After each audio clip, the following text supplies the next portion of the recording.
Welcome to another St. Pete by Night production. The following is rated for mature audiences and may contain graphic themes that will be distressing to some viewers. As always, we recommend you ensure the safety and well-being of yourself and those around you at all times. Viewer discretion is advised. In the heart of night, we rise from shadows, howling at the moon, igniting our battles, cleansing Gaia of an endless fight, until our final days we will fight. Thanks, man, we stand united as one.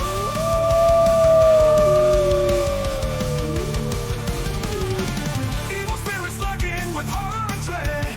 Little light leads us where the brave dare tread. Glory and honor, wisdom in our hand. Together we rise, take our final stand.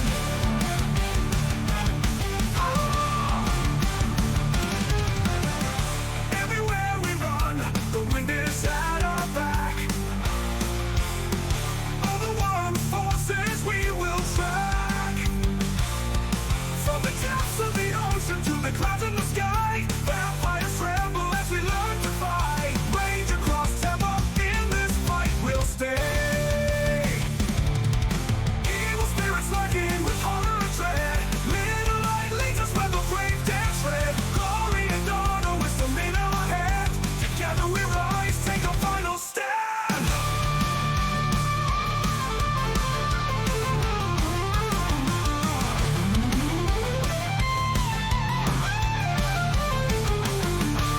Rage across Tampa, in this fight we'll stay. Everywhere with the pack, let the night be our guide. In battles of honor, we shall never hide. Fuck never hide.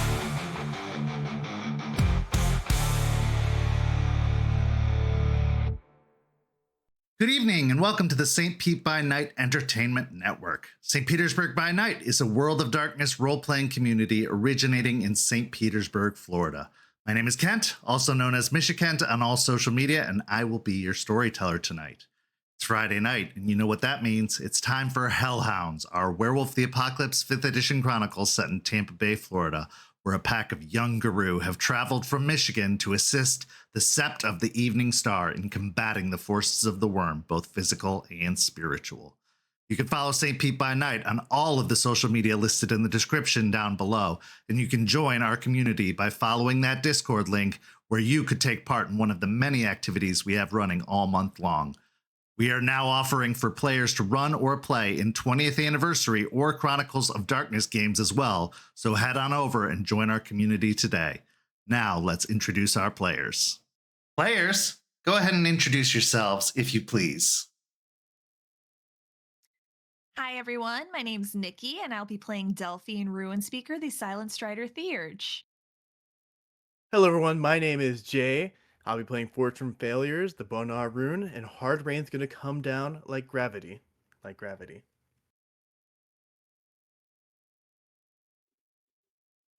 Hello, everybody. My name is Lilith, and I'll be playing Juniper Kameen, the Ragabash Black Fury.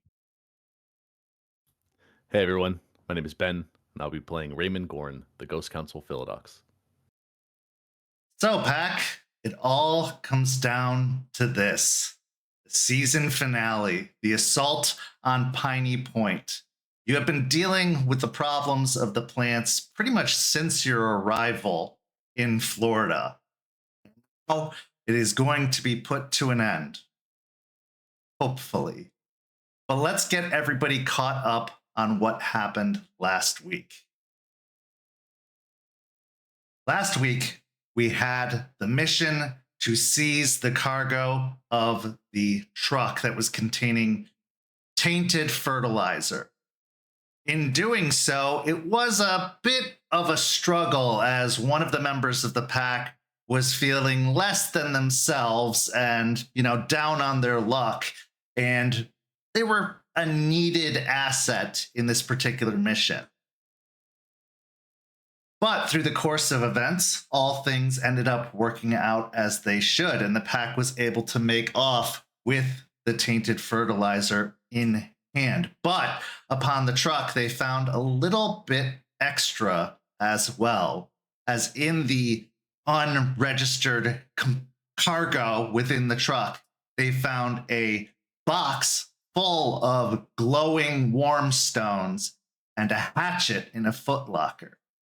These were meant for a destination somewhere up north and an individual to receive. And now, with the pack taking hold of it, they will be unable to receive those things. But they are very much worm tainted and could have a very negative effect if not properly dealt with. So that is where our story begins tonight. It is late in the evening or very early in the morning when you finally return to the cairn, having gathered all of the tainted fertilizer, the little extra cargo from the truck. It was an exhausting evening, to be sure, as it seemed like things kept going wrong throughout the mission, but you did manage to stay the course and get the job done. But the question is, what to do with the warm stones? So as you return, are met by Charles, where you give him your report, you proceed further into the cairn with the cargo. There is a definite resistance at first trying to bring the warm stones in, and at a point, you just can't take them any further. No matter what you try, lifting them, dragging them, they just won't move. Might as well be like Mjolnir sat upon the ground and a bunch of the unworthy trying to lift it. With that in mind, the scene is yours.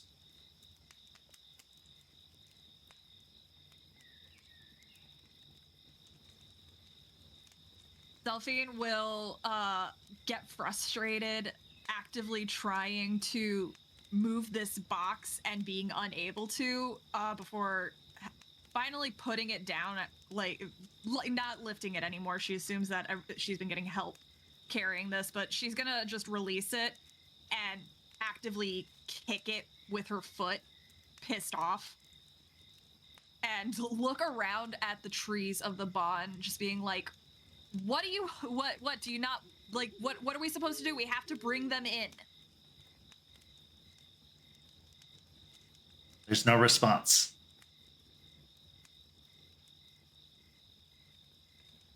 I'll look over at Delphine and looking at the box as well. And even if we have to bring it in, I mean, it's obvious that they don't want us to bring it in further. Just because we want to do something doesn't mean that it's going to happen. They don't want this kind of Talon? Is that the correct word? Delphine? Is that? Yeah. Talon, talisman. Yeah, they don't want that anywhere farther into the cairn. It makes sense. Do we need to be in the cairn to properly take care of these things?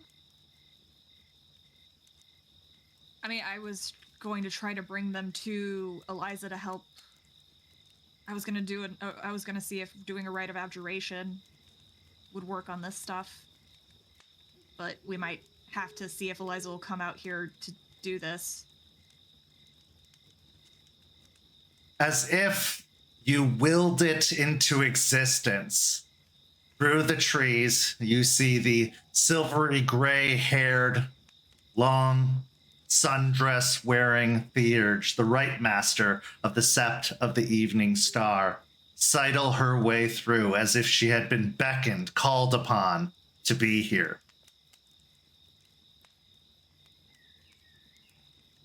Oh, I see. This is the disturbance y'all were talking about, she says, as if she's talking to someone who isn't there. Welcome back, Hell Hounds. Lovely to see y'all, all in one piece for the most part. Delphine will give a little bit of a wave and then glance at the box. We got a bunch of worm talismans here that we need to get rid of. Need to get rid of it indeed. Can't be leaving these types of things in the woods for just anyone to find. Considering that they're exuding what I assume is dangerous levels of radiation, yeah. Well then, let's see what we can do about that. She walks up to the crate, pulling the lid open, and then just looking with a twisted look of disgust on the stones that sit within. How long were you all exposed to these? Just out of curiosity. Delphine will look at Juniper and Ray and Forge, just wondering how long the drive was back. Like 2-3 hours, 4 hours, like around that time. I mean, we drove pretty far out. It was not fun in the back seat with that. We kept having to pull over to puke. As I imagine you would, but y'all should be right as rain shortly. Now let me see what I can do about this. Pulls out one of the stones from the box. Gonna be quite a bit of an undertaking. I wish one rat would be enough to take care of them all, but it's likely we're gonna need to do one for each individual stone. While these seem, for the most part, to be not all that powerful, they can carry quite a wallop.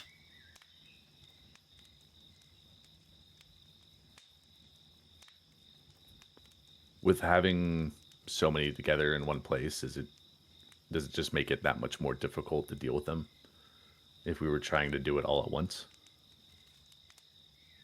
It's not a matter of them all being together that's causing the problem. It's that they themselves are especially potent. These types of things are meant to poison an entire area, not just the living within the area, but the ground itself. I mean, this is basically radioactive material that also has the worm's power within it. I don't know if he'd be up to it, but Sean was the right master of the Hell Sept. He could probably help us too. Could indeed. I'll go fetch him, and then we can get started. Delphine, if you want to try your rite of abjuration on one of the stones just to see how far it's coming along, perhaps that might be just enough. Okay. Let me look that up real quick.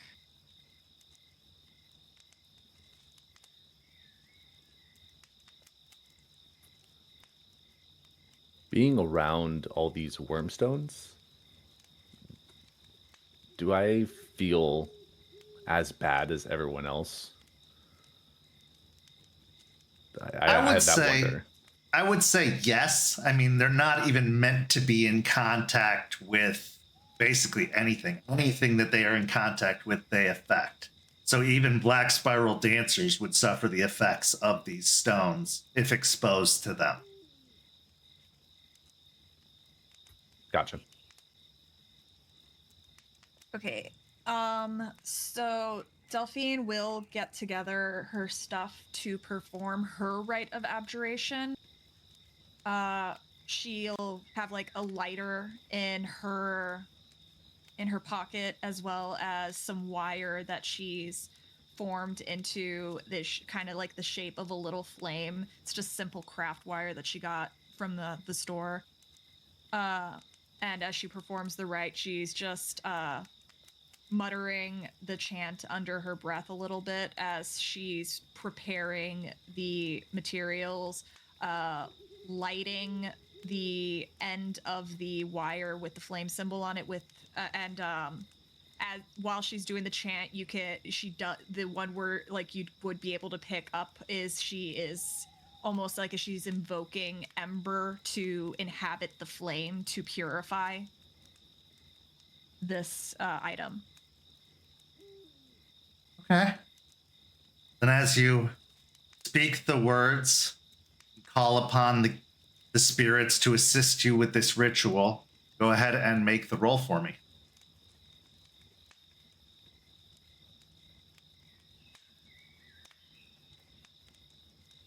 Oh, that's good. 5 successes. Okay. As you hold the stone within your hand, you speak the words. The stone begins to warm up, even more so than it had before. You hold on to the stone, but it doesn't burn you. It doesn't hurt the fact that it's warming up. And in fact, you see a reddish hue start to inhabit the stone. And before long, the outer surface of the rock is completely blackened. And then it starts to crumble away, almost like charcoal in your hand. And then it's just black, ashy dust.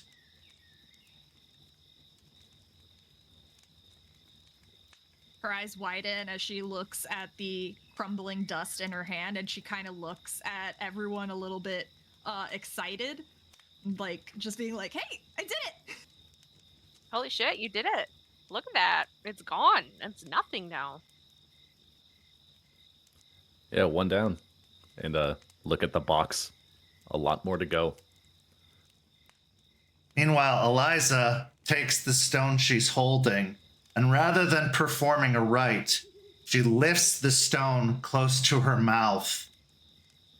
And what exits her mouth is some of the harshest sounding, cruelest intonations a mouth could make.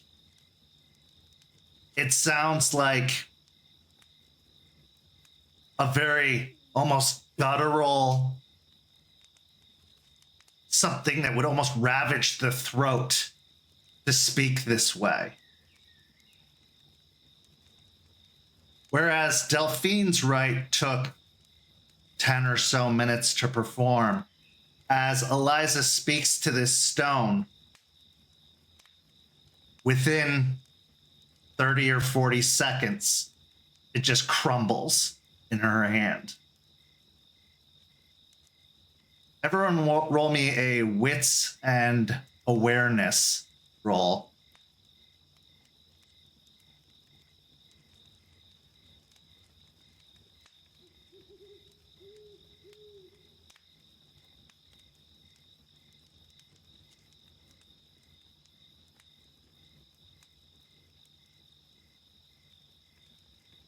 Four successes. 3 successes. 6 with a crit. I love not being on drugs anymore.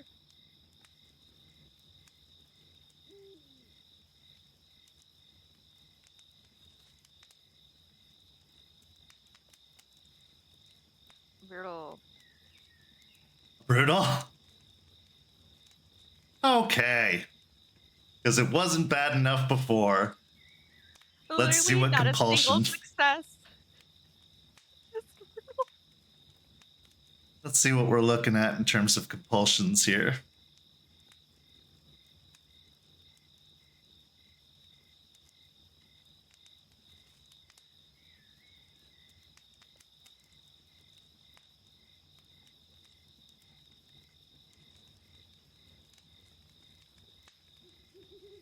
So, roll a d10 for me if you would.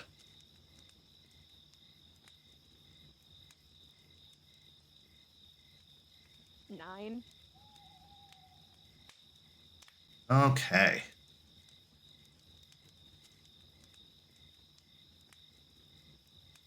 As you attempt to take in the situation, as you attempt to focus on everything that's going on around you, all of this activity, you find as You hear Eliza's tone as you hear the words echo in your ear and in your mind.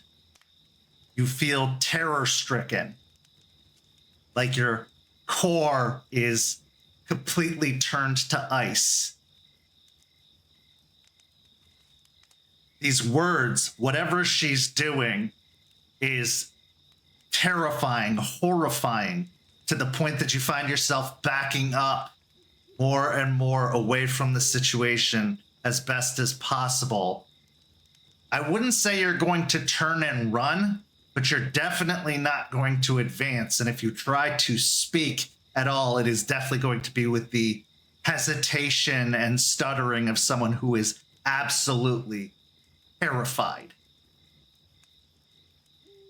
For the rest of you, however, Forged and Raymond, as Eliza is speaking the words, when her eyes open as the stone crumbles away into dust in her hands, you can see that her eyes are, for a moment, completely black all the way through as she speaks. Delphine, with your critical and extra successes, you can actually see just around the edge of her mouth and along her hairline that there are black veins on her skin that just slowly edge their way in as she speaks. But then when she's done speaking, they recede back. Feel like the hair on her arms and the back of her neck has risen just a little bit, seeing that. Like almost like a chill down her spine. I have to ask, in the lessons that she's had with Charles, has he ever had any negative things to say about stargazers? Has that little bit of nation ever come out? I think he has definitely expressed the concern and hesitation, the reasons that stargazers aren't trusted. He couldn't give a specific reason other than that they left.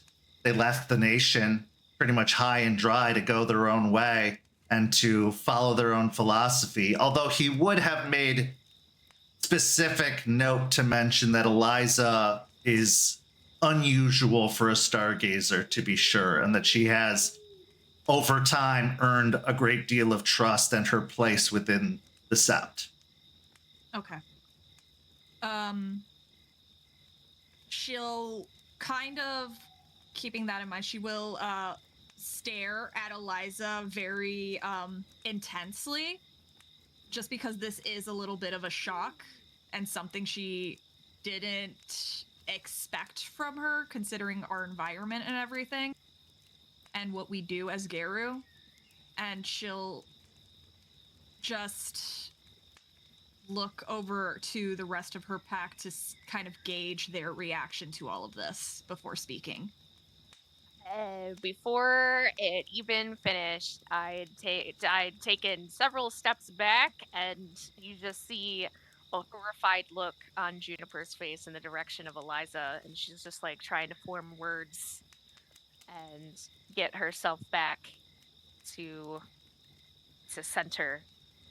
And after a moment, I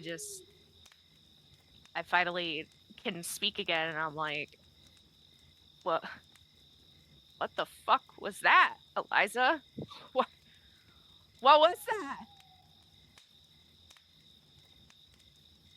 She lets out a soft chuckle as she wipes her hands together, almost patting the dust of the stone off of her hands.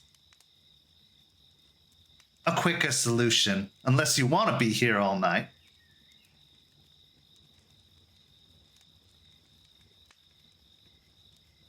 Let me make something very clear to all of you, something you need to understand. The worm has a place within the triad. It is a part of the eternal cycle. It is a part of life and death. While it may seem, or while you may have been taught that our purpose is to destroy the worm, and all of its servants, I want you to know that there are entities of the worm that are not sick, that are not out of balance, that have their place, that have not been infected.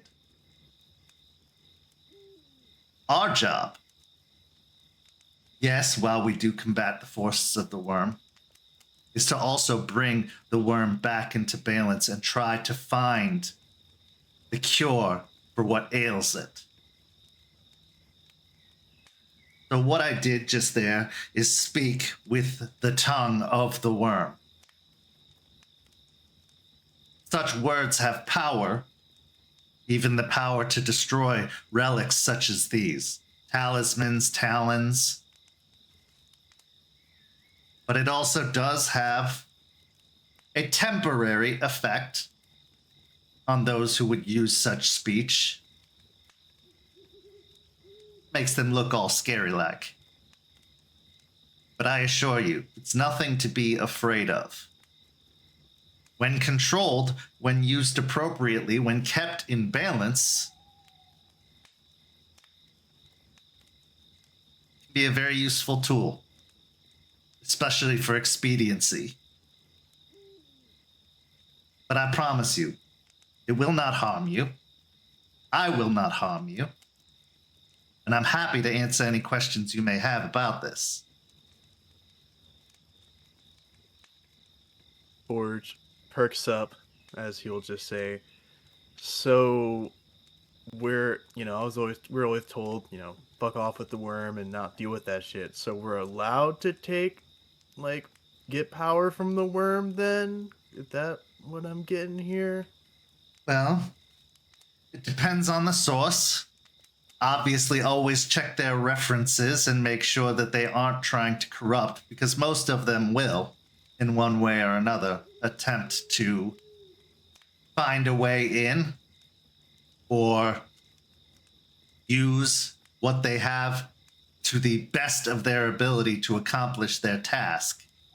They, much like any other spirit, have their own motivations and intentions on top of those that are placed upon them by the triad as a whole. So you can learn from them, but do so cautiously. And always make sure you know what they want when you try to.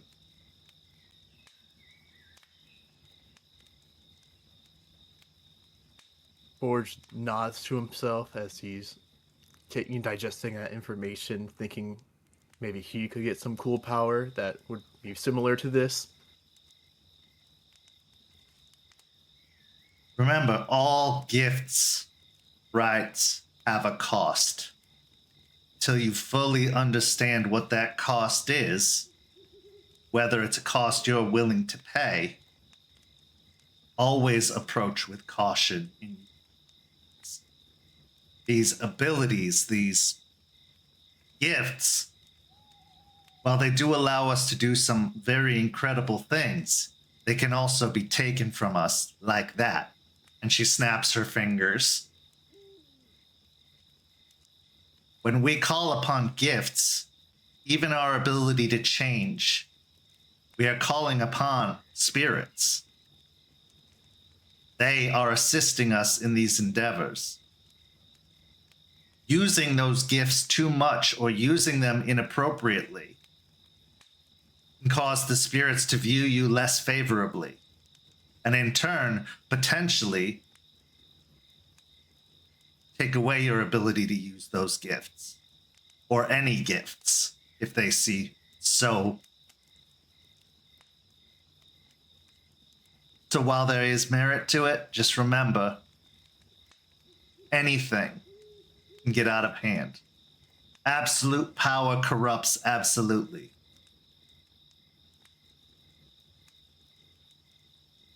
Delphine grimaces just because the experience was not pleasant. It was a little unnerving, but she'll nod and she will just comment,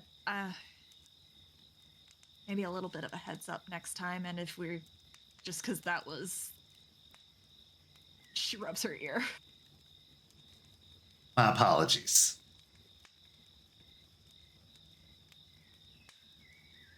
She then takes out another stone and actually does go through her rite of abjuration, choosing not to go through using the worm speech again.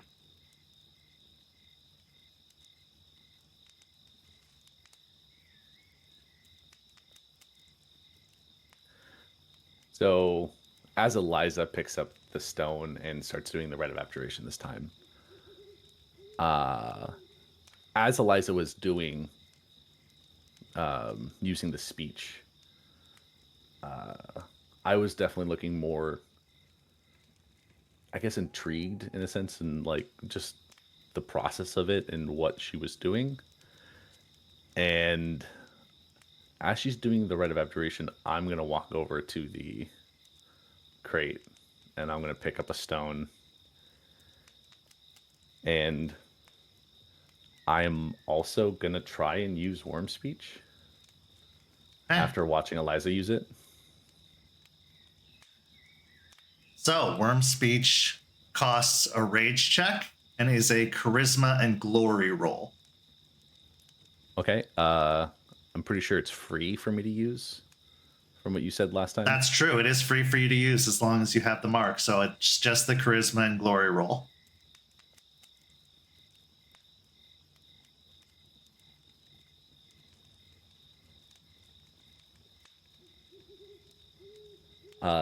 That's 5 successes with a crit. Okay. Are you trying to hide the use of this ability at all? Are you trying to... Nope, you're just doing it out in the open.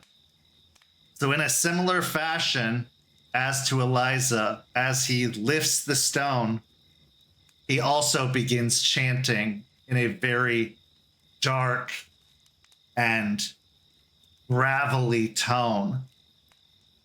Now, instead of the veins appearing in his forehead or the eyes going completely black, instead, his arm has large, black, pulsing veins.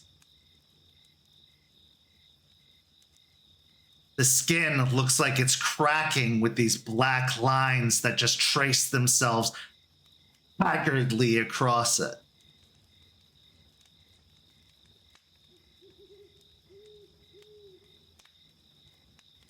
But the stone crumbles in his hand.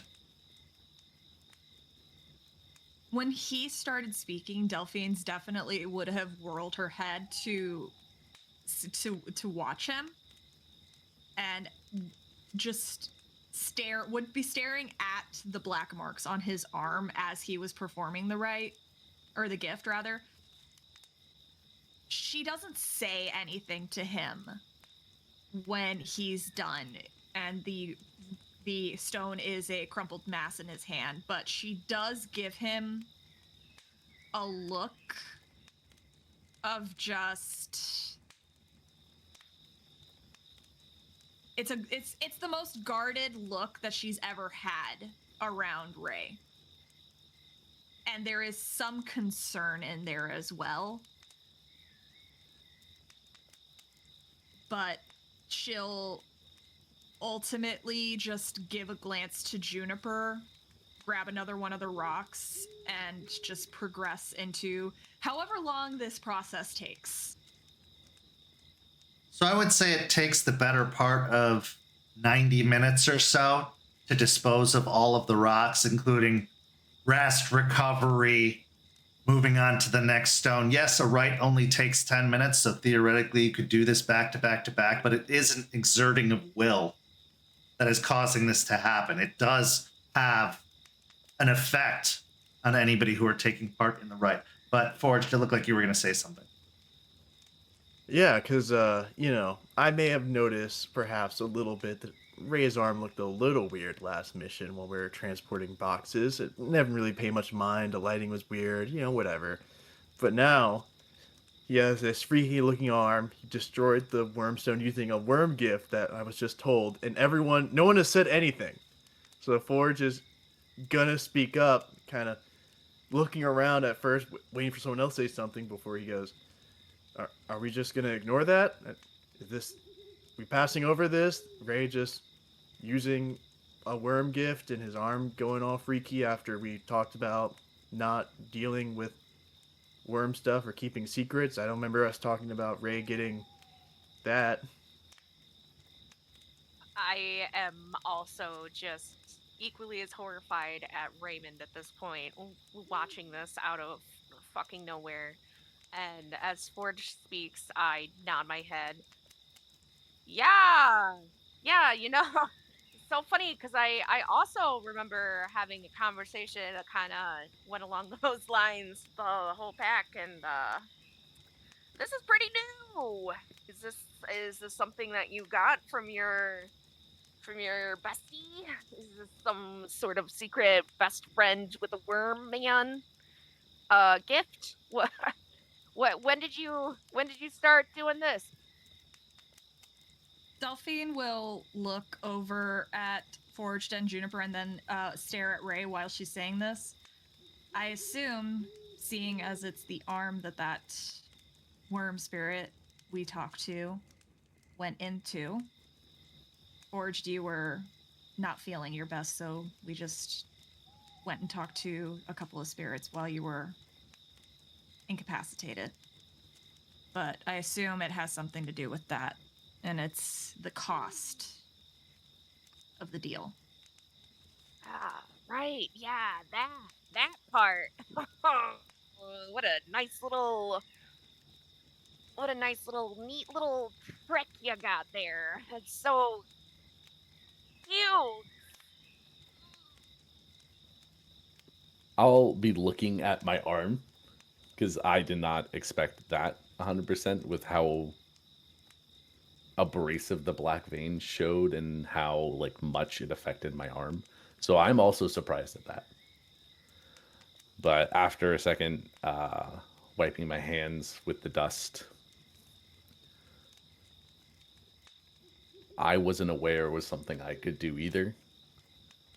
It was just after seeing Eliza use the gift, I just had a feeling like it was something I could do. So, and it wasn't until, after us talking with that worm spirit and I made that deal with it. So I'm assuming I got it from that.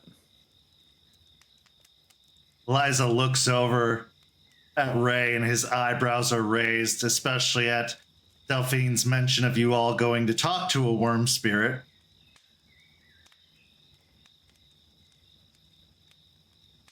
All right. What were the conditions of this deal, Raymond?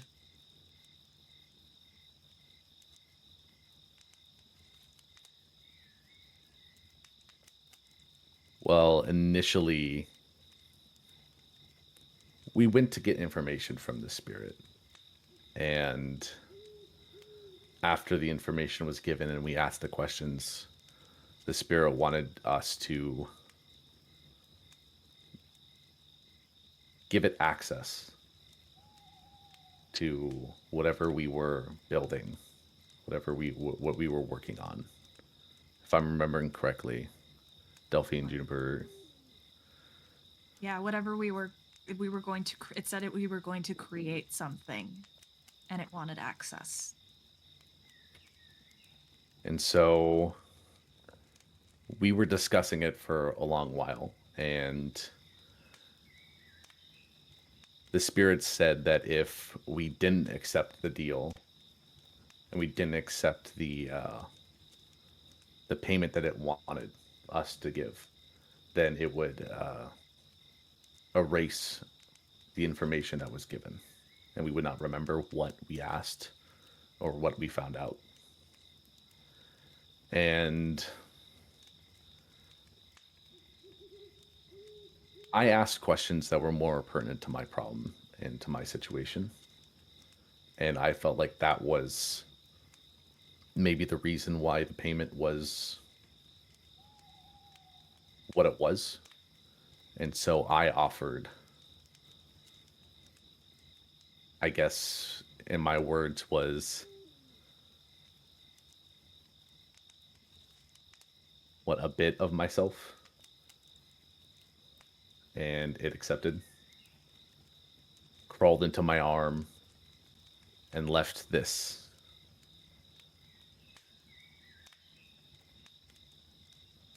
I see. Well, I hope it was worth it.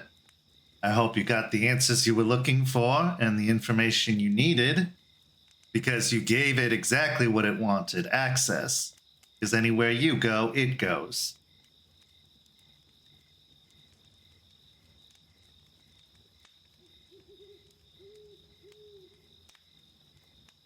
Got what I was looking for. And I think that the answers that we got pertinent to the questions that Delphine and all of us asked, it was worth it.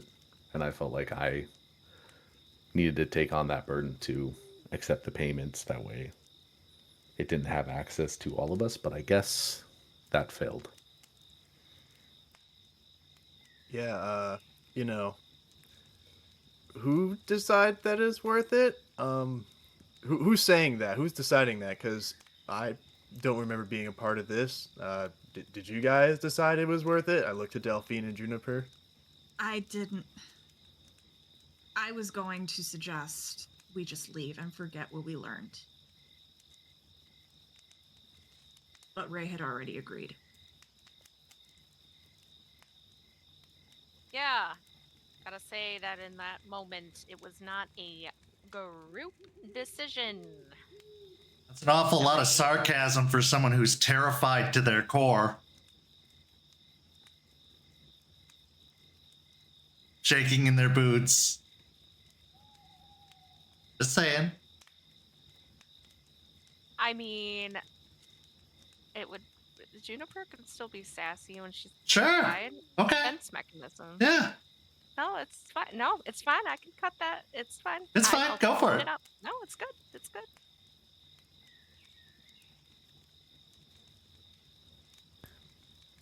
Yeah, I don't know.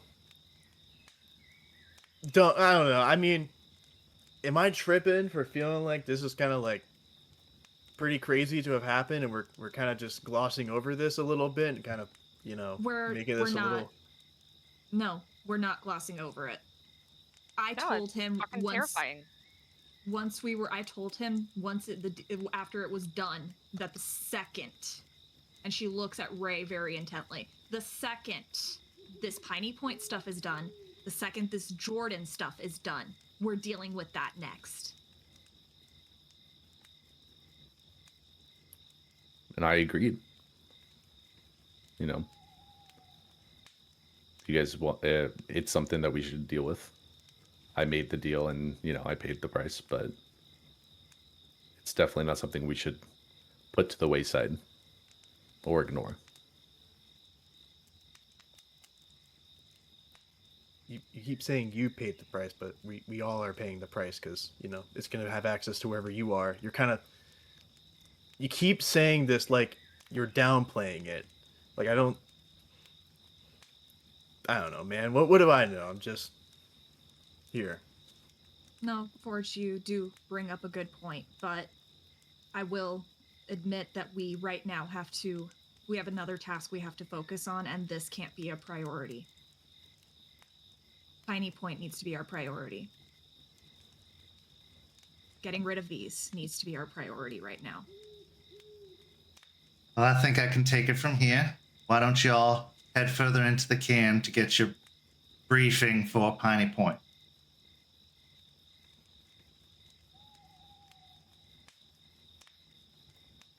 And Eliza turns her attention back to the stones, taking them out one by one.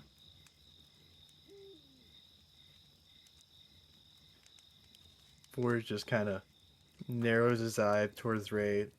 Does quite annoyed, especially at now him risking everyone's safety because of whatever deal he made, and Forge not being told any of this until now, that he kind of just lets it go for now. So he'll just put his hands behind his head, let the arms lift up. He'll just stretch a little bit and start walking.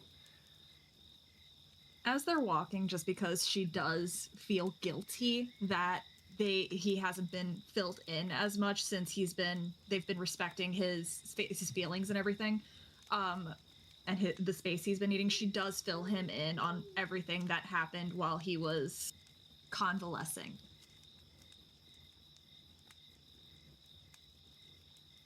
So as you walk the remaining distance to the cairn, entering into the clearing, you can see the large bonfire that's lit in the middle, casting light all around. Next to the fire, you see Charles and Stakes in the middle of a conversation, speaking to one another as you approach, but they stop talking once you come within earshot and turn their attention to you.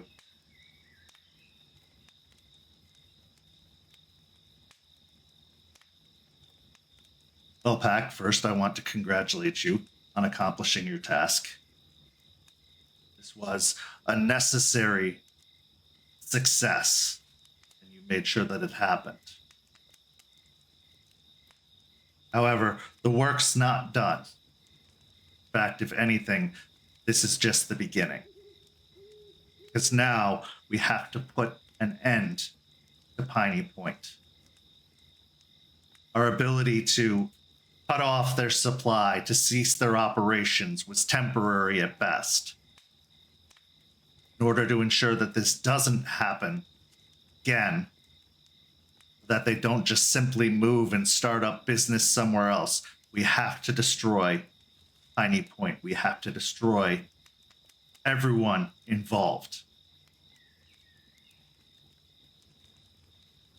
Now, I know some of you have a particular issue with the one known as Vanessa, and that you've all made contact with her before.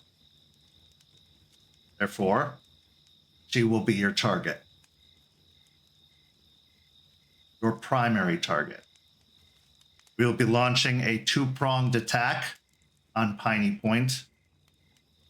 We are expecting a great deal of resistance, but we can't say how much.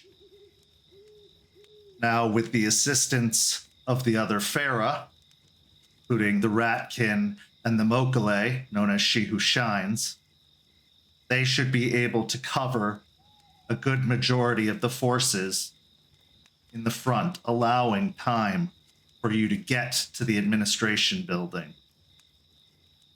We are in the process of making weapons out of the iron surplus that we have to ensure that every one of you has the best arms they can have going into this fight. Everything you encounter should be susceptible to that iron. But keep in mind, it does wear away whatever items you use. So do so as carefully as possible. Don't be reckless, don't be wasteful. Fire still works. And if anything, you can incapacitate and then move on. Any questions?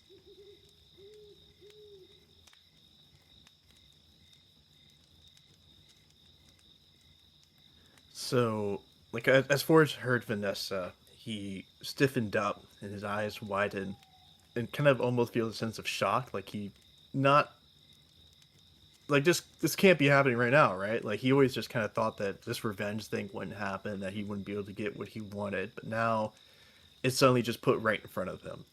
What he was aiming for, what he wanted to do is just there. And he's kind of taken it back a little bit. And as there's a moment of silence, he kind of stutters out. So, we're just running in there. We're gonna fight him, and then we get to take down Vanessa. Like, is this gonna be? Do we know what it looks like in there, or? We were able to get some reconnaissance from the film crew that we sent in, but we believe that the information we received is somewhat unreliable.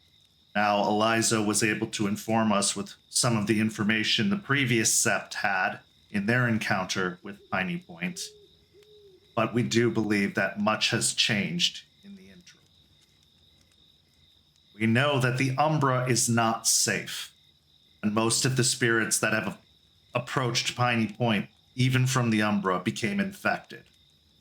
That there is a cloud of spores, both in the Umbra and out, that is corrupting and infecting everything it touched.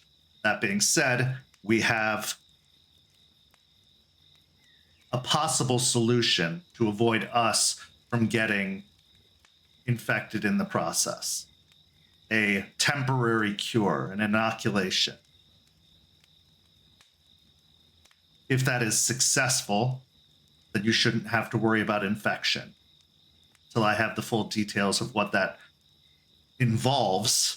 I can't tell you for how long, but I will be able to tell you before you go in.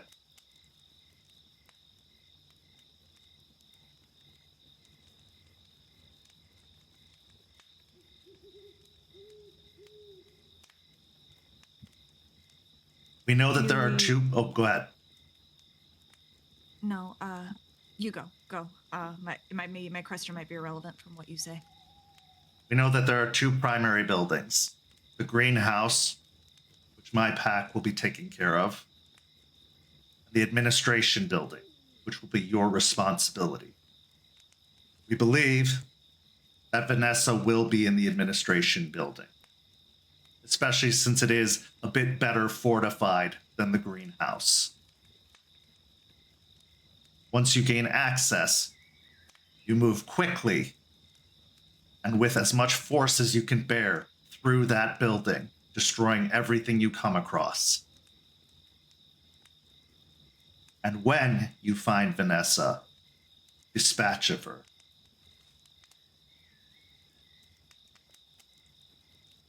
When you say with as much force as possible, did that mean we no hold bars? We're just plowing through this? We don't You have can to worry? tear the building down from the foundation for all I care. We are leaving nothing behind.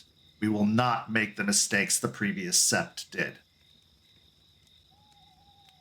As Charles says that, my eyes widen, and the terror and fear and nervousness I was feeling only a matter of minutes ago, watching everybody just turn into crazy terrors and speak some weird, awful language, goes away, and it is replaced with a very carnal, desperate need to just destroy in a way that I haven't been able to in a very long time. And I take a deep breath and smile and nod my head.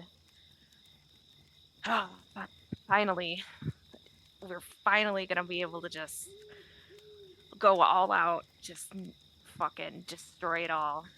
This is it. This is the moment. We're finally here. Yes.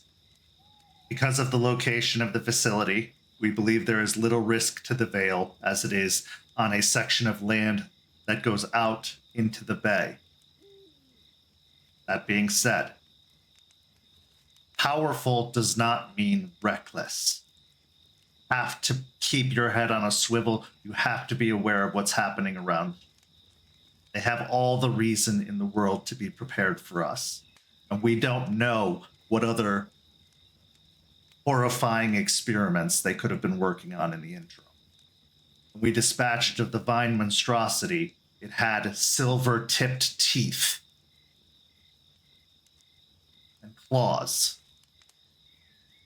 and was able to separate into multiple creatures and then reform into a single large creature.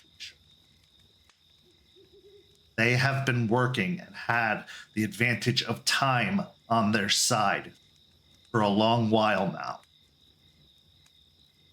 Do not assume, just simply because of what you are, that you have the advantage in any given situation. They know we're here.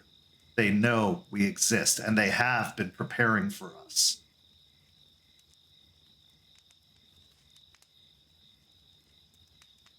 Whenever we face her, after we deal with her, do you want us to grab anything from the administration building, if at all possible?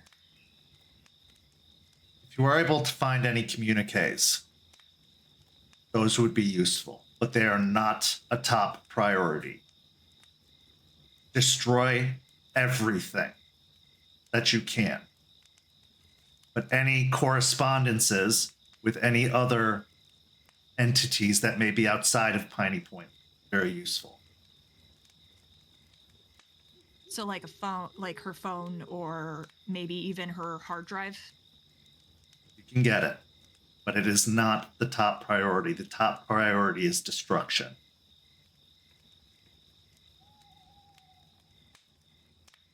Delphine kind of gets that look in her eye, just like she really wants to go for the hard drive, but she nods. You said we're going to be getting weapons and stuff from the stockpile of cold iron, but if destruction is our goal, are we getting anything else to help aid us in that?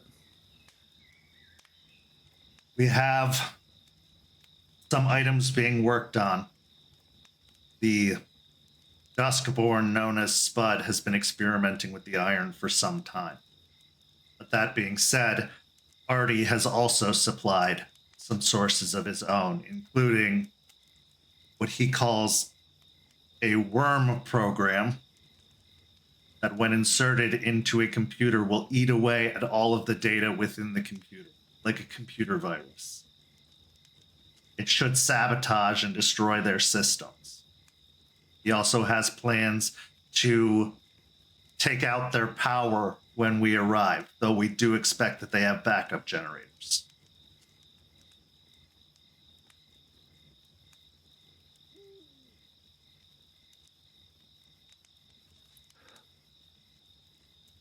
So would he want us to, so is that part of the mission as well, using that flash drive?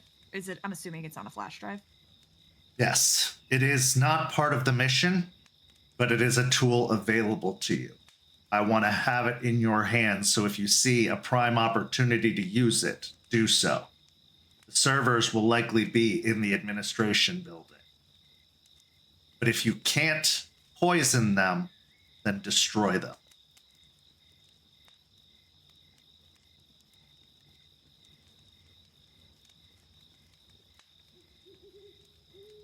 I know you said that we don't have any concrete information on the layout of the building, but do we know at least how many floors this building is?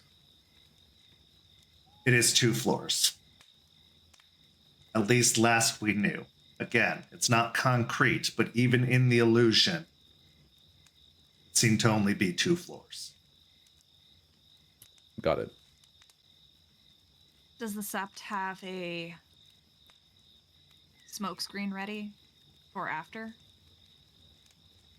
We do have contingency plans. Yes, I have contacted and used some of my resources to ensure that we won't be interrupted in the process. Artie is making sure that there is an emergency blackout in the region. As for cleanup efforts, it will really just depend on what's left after we're done. Eliza will be keeping watch from the Umbra as best as she can. Jace will be reaching out to some spirits to see if we can get some spiritual assistance. But I can't stress enough, the Umbra is not safe. One thing that he was able to say for sure when he went to tour the facility is that it was swarming with Banes and infected creatures. On both sides or just the Umbra side? The Umbra side. We were not able to get a good look at this side because of the strong illusory magic that seemed to have been used.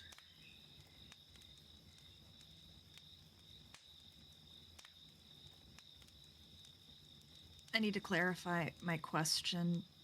You did answer it a little bit, Charles, but do we need to do anything in the administration building for cleanup before we leave? Assuming the servers aren't destroyed, the worm virus would help.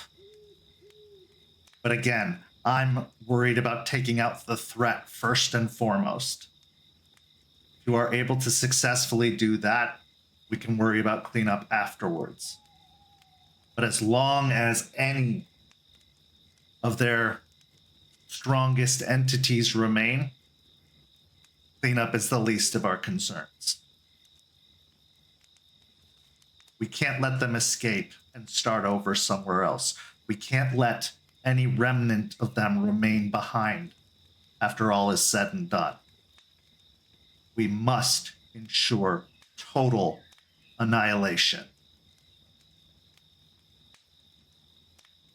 I have a question. Do you have anything stronger than Molotov cocktails or a lighter and some hairspray? Again, we're working on that. I'll see what I can get in hand before then. But at the moment, no. Okay. I just wanted to make sure. We'll try to make sure as many resources as possible are available to you.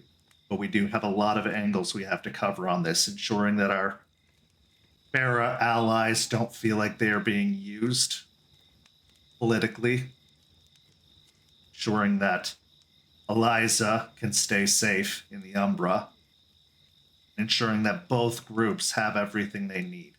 But what we can make sure you have, we will. We will make sure you are as equipped as possible. Is she going? You just said that the Umbra is extremely dangerous. She's going to be there by herself? No one with her? She will have an escort.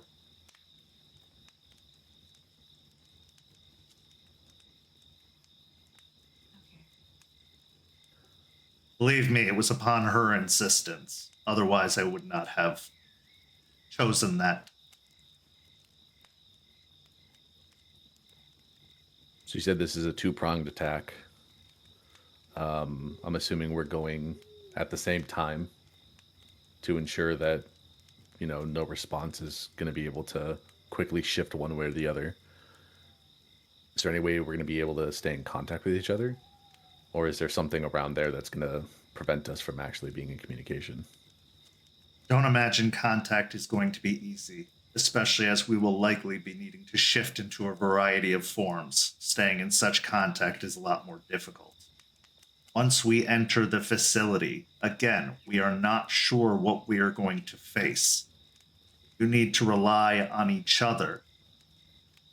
And you need to rely, he looks towards Stakes, on your mentor. Because that is all I can guarantee you will have.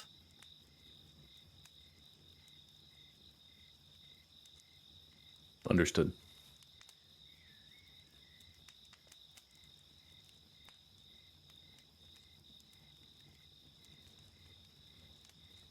Forge this whole time with just looking down, deep in thought, taking in what everyone's saying, as he just fully processes the situation, finding what's happening, and instead of some giddy excitement or carnal desire for destruction like others, there's just resolve, knowing that he needs to do something, that there's a mission to be done. As he'll look back up and he'll nod to everyone in Charlotte and just say,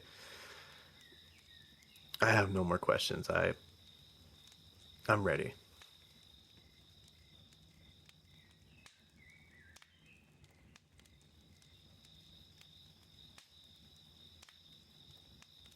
While this is a necessity to see this threat taken care of, it is not worth your lives, so do not throw them away. Live to fight another day. Give them everything you have, but do not give them your lives. If they must, they should take them with all of the stubbornness that I know each of you has, and all of the resilience each of you has. Do not give your lives away for this.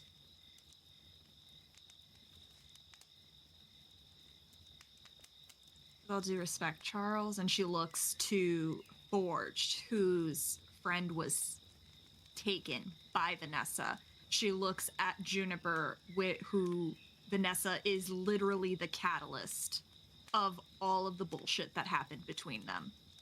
And she will look to Charles with a fury that isn't normal for Delphine. She generally tries to remain very composed out of the rest of the pack, but there is just cold, pure rage in her eyes in this moment.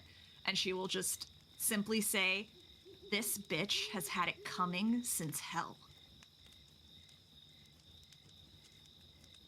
I'm aware of that. And you are being given this task for a reason. But do not go into this with revenge being your driving force.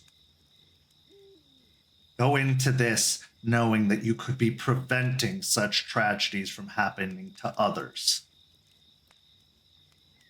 Revenge makes you reckless. It is a singular focus that eats away at you from the inside out.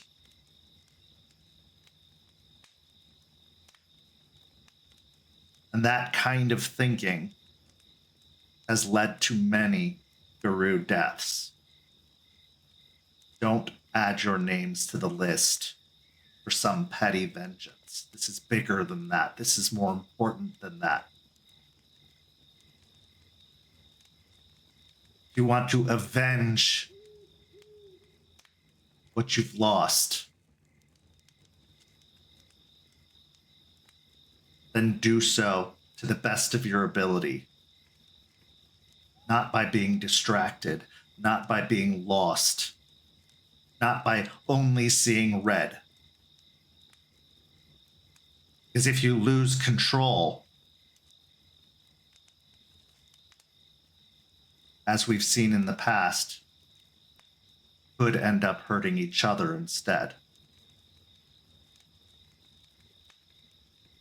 My excitement kind of turns into sheepishness as Charles finishes up, especially with that last little bit, and I look over at Forge and then down at the ground and bite my lip, but I don't say anything, I just nod. Don't be ashamed or embarrassed. It's happened to all of us at one time or another. But this is not the time for it to happen. This is not a controlled environment.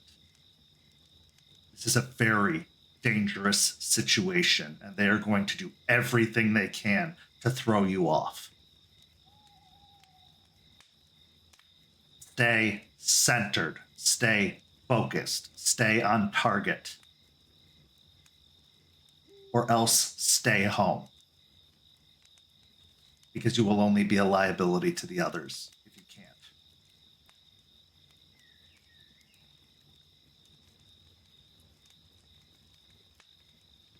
I'll look around to everyone in the pack. I think that we've grown enough and proven ourselves enough in the past missions that I think we will be the farthest thing of a liability to this operation. I think we'll be able to get it done correctly, swiftly, and exactly how we do it. You have proven yourselves at least twice now in operations such as this. You have dispatched of the infected leech and all of their creations. You have seized the last tainted product found for the border, hoping to spread their infection to other states, possibly the entire country. This is the final act. With success comes great reward.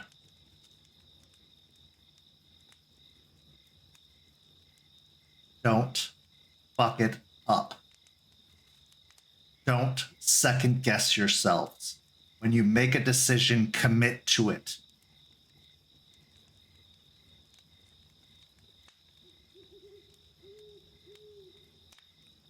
Charles, I won't let her take another one of our lives, another person from us. I'm just staring down Charles, and with a look of resolve that perhaps not really have ever seen from him before. Just completely serious. Charles keeps eye contact with you and then just says, prove it.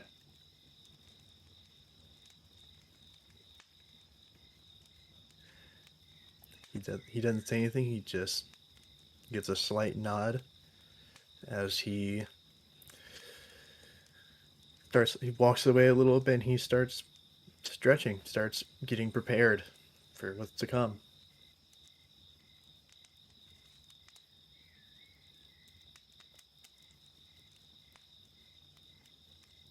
Very well. There are no other questions. I will make sure you are equipped and supplied, even if it's on site. I'll give you whatever other intelligence we can gather. But be prepared for anything. We are working against forces we don't even completely understand, as we have come to believe and learn that they have been in league with some sort of evil fae who has been giving them these illusions, these infections. Your mind, your senses, they may betray you. So be alert.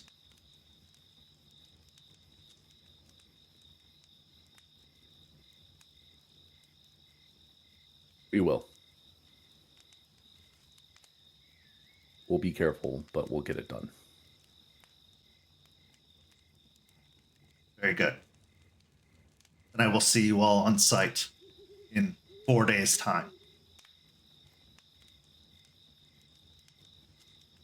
With that, he moves off, leaving all of you and Stakes.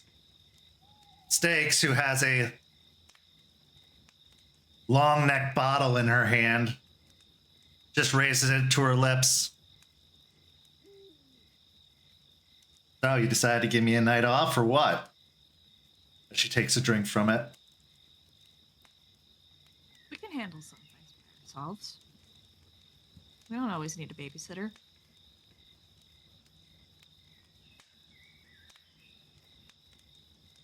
Yeah, I guess you can. Proud of you.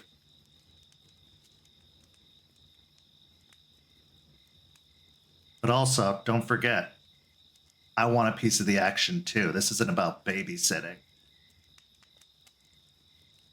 I'm not broken just because of what happened in Michigan.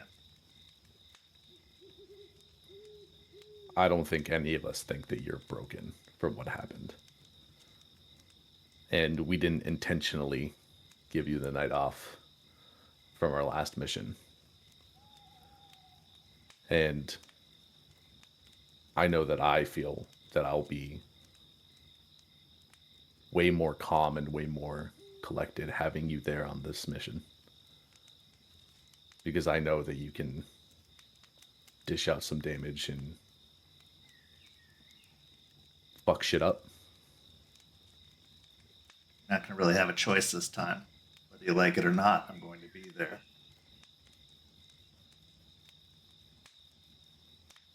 Not like any of us could stop you, honestly. Not like any of us want to stop you, Stakes. We want you there with us.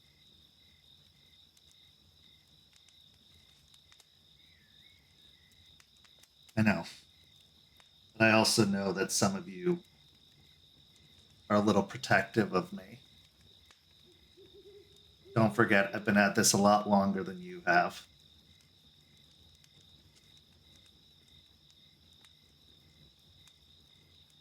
Good, so you can lead the charge into fucking that bitch up.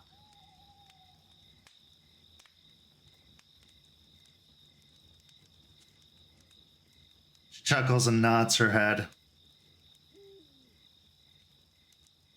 Forged. She reaches down into a little ice box next to her and then ends up throwing a can in your direction. He'll catch it and he'll look at it for a second. Then he's actually just gonna shake his head. He'll just say, I appreciate its stakes, but I gotta keep my head clear for at least until after this mission.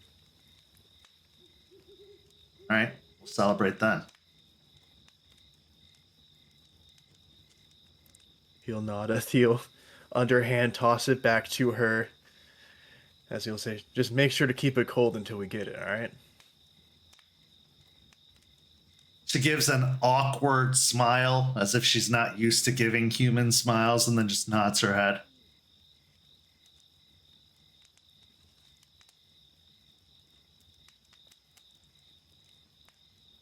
As you all consider what lies ahead, the mission at hand, the threat, ever apparent, but even still clouded in mystery, you eventually go your separate ways to rest up, to prepare, focus, to go to war. With that, go to break. We'll be back in just a few minutes with the second half where the Hell Hounds arrive at Piney Point. See you shortly.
This is it.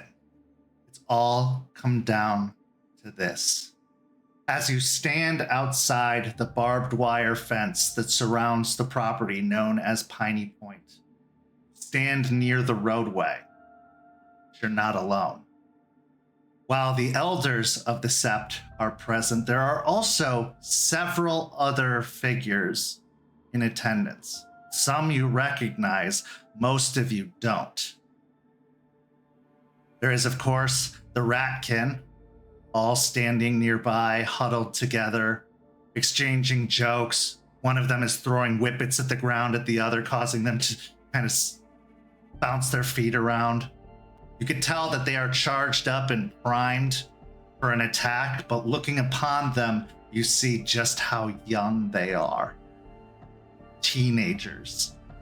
The oldest one probably being 19, youngest maybe being 16.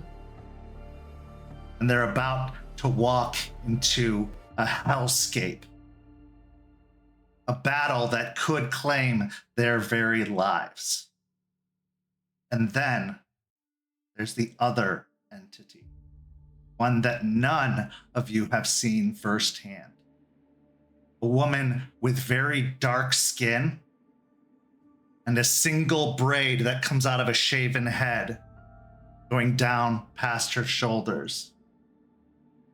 She wears a tank top and loose-fitting cargo pants and boots, and she has tattoos entwining up around her arm that look like scales.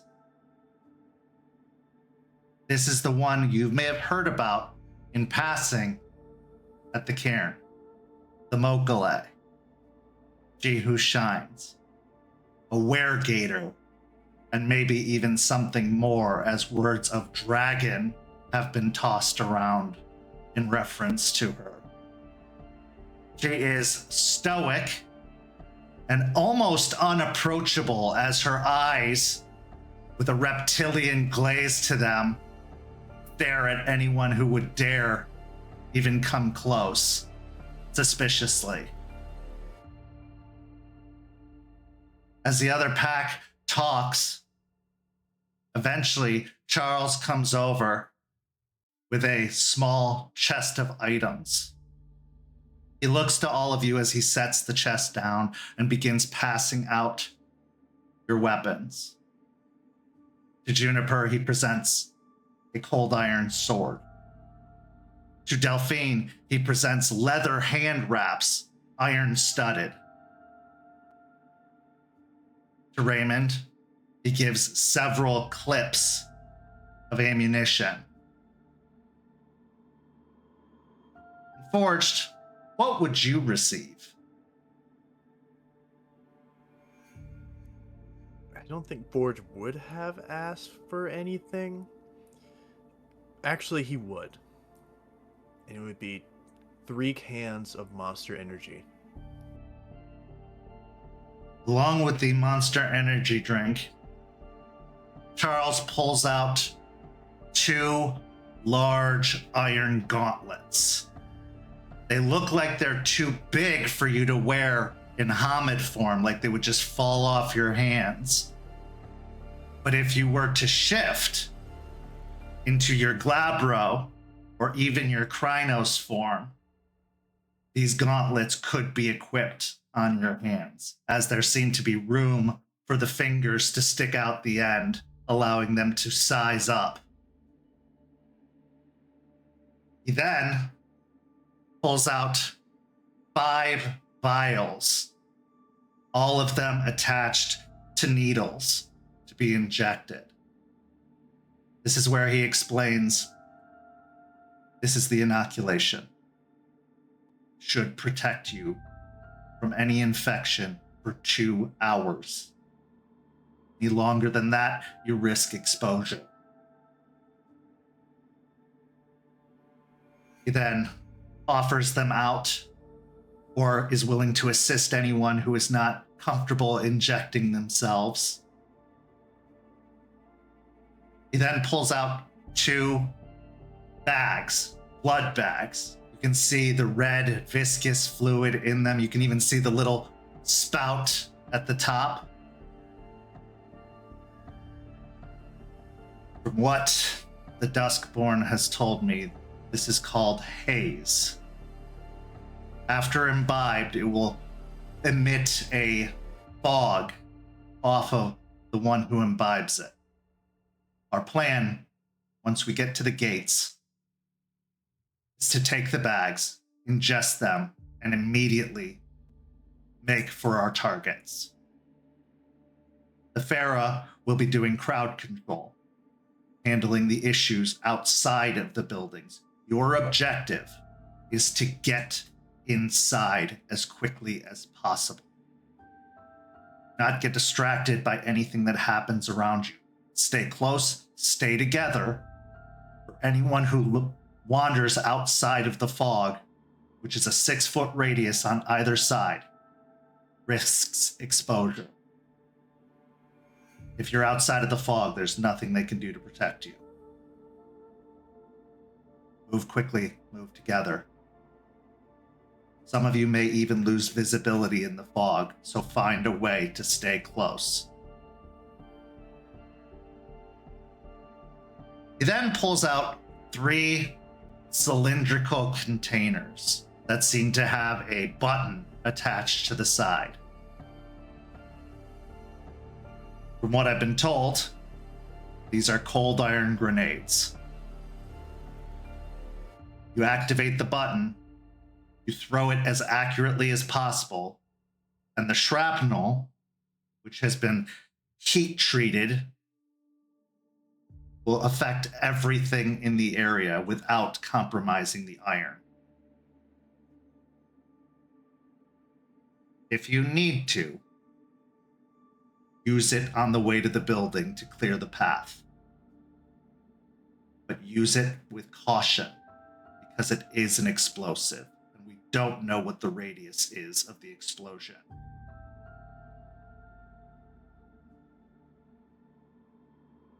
Any questions?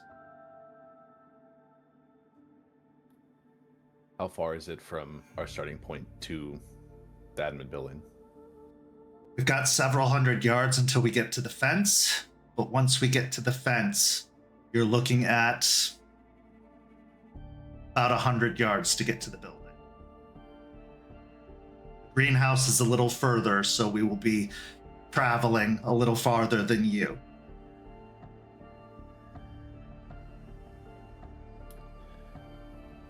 And is the travel to the fence also filled with all the creations and stuff, or is it just from the fence line in? We're not sure. We did get reconnaissance once that there was trees between here and the fence line. We also know that there is a line of snare bushes that surround the property. These snare bushes seem to be reactive to Guru blood, and therefore will whip out at anyone who comes close and try to ensnare them. Now, the vines themselves are covered in silver thorns. So if you get ensnared, it will continue to eat away at you as long as you're intertwined. But we are going to at least try to clear up some of the bushes on the way. Got it.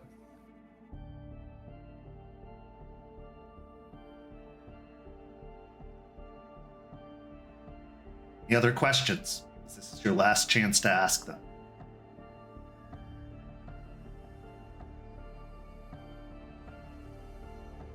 Forge will just shake his head as he goes to just start pounding away at these Monster Energy drinks back to back, amp himself up. And when he finishes, starts jumping a little bit, getting loose. He'll just say, "I'm ready. I have a rite we can do."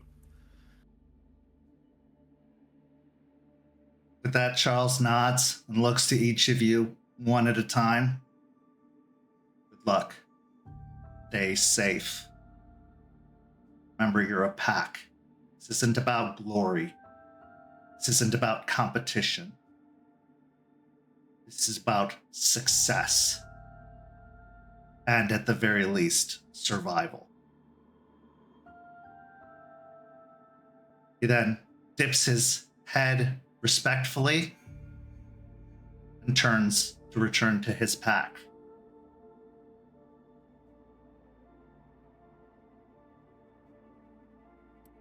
Forge will look to everyone else.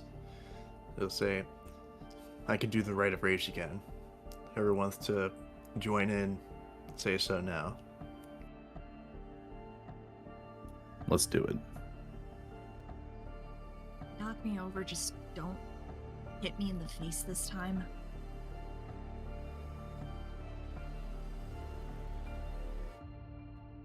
Forge will look at her for a second, then just he'll give a small smile. He'll say, I'll make sure not to hit you too hard. How about that? Barriette, why don't you just not fall? Don't worry, we will make sure that nobody falls behind or gets hit too hard by the others. And I'll take a look at Forge.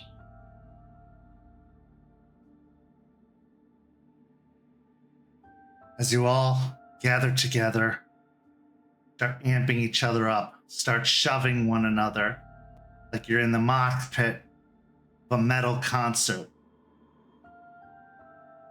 Forged, make the roll. The funny thing is that it won't let me put more than 5 rage, which I have 7 rage die, so... Okay, well then roll 2 additional rage die afterwards. Okay. I see. So there's the normal, and then I'll roll 2 rage dice right now as the extra 2. No brutal. 6 successes. No brutal. Okay, so everybody gains a rage, putting you at 4 rage each. The 3 from all the anticipation and excitement. Maybe a little bit of anxiety and fear leading up to this.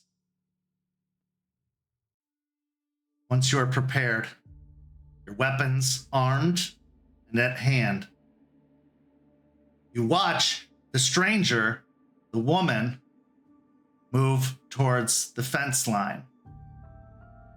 And as she leaps over it, you see her start to grow and grow and grow until she is a 15-foot long lizard from tail to snout with wings off the back.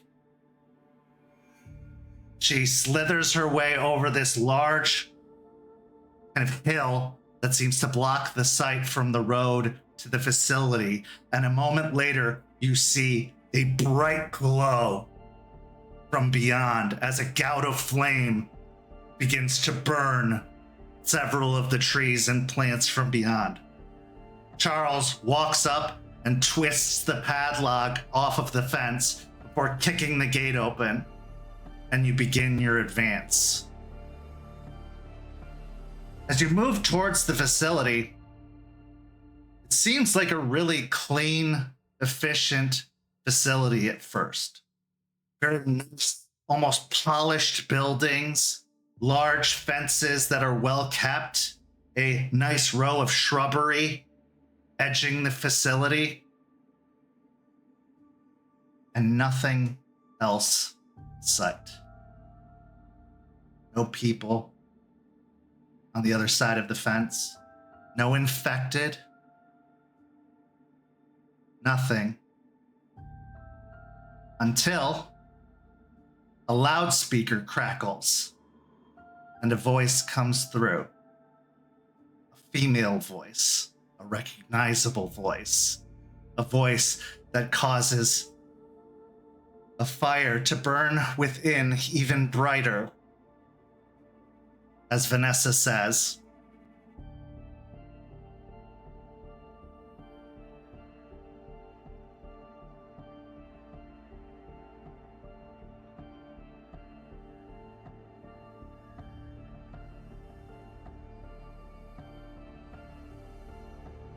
welcome, guests.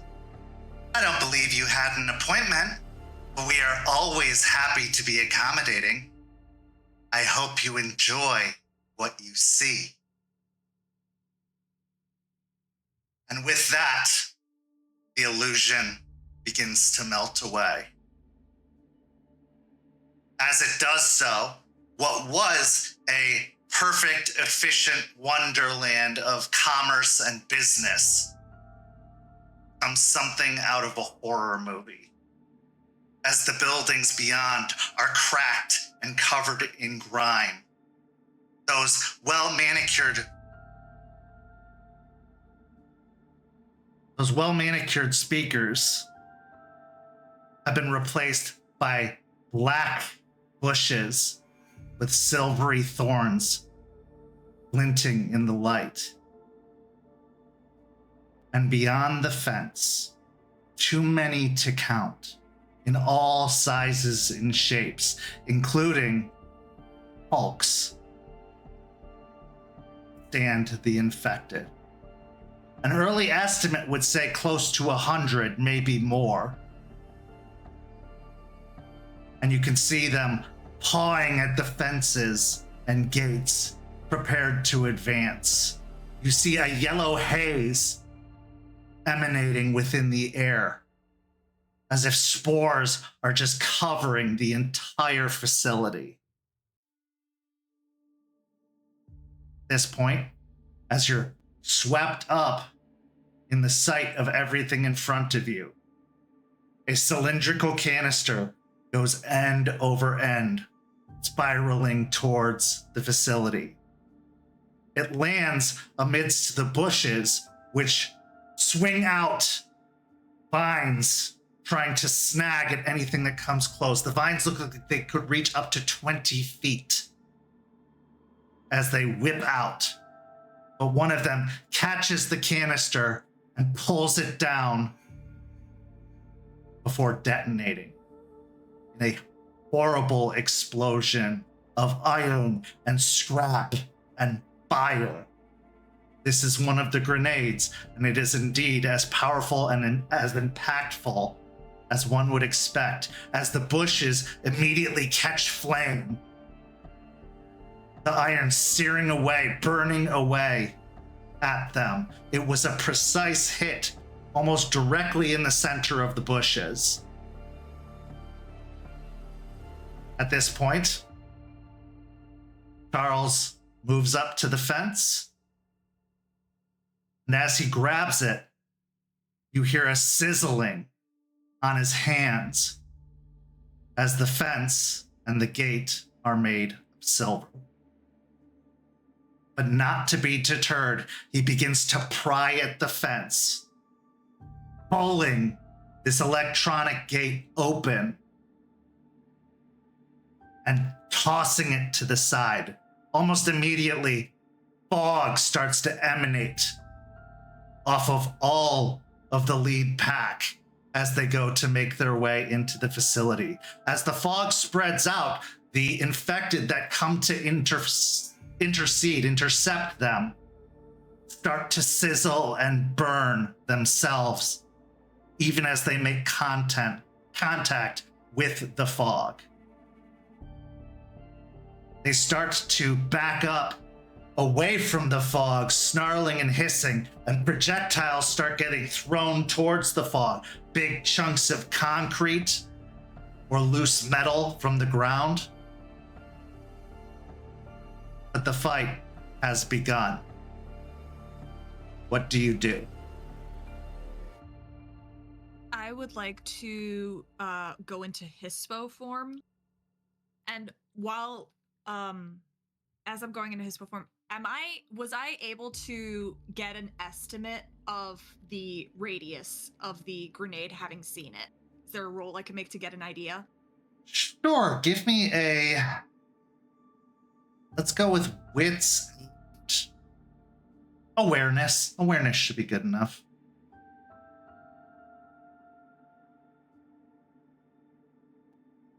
Three successes.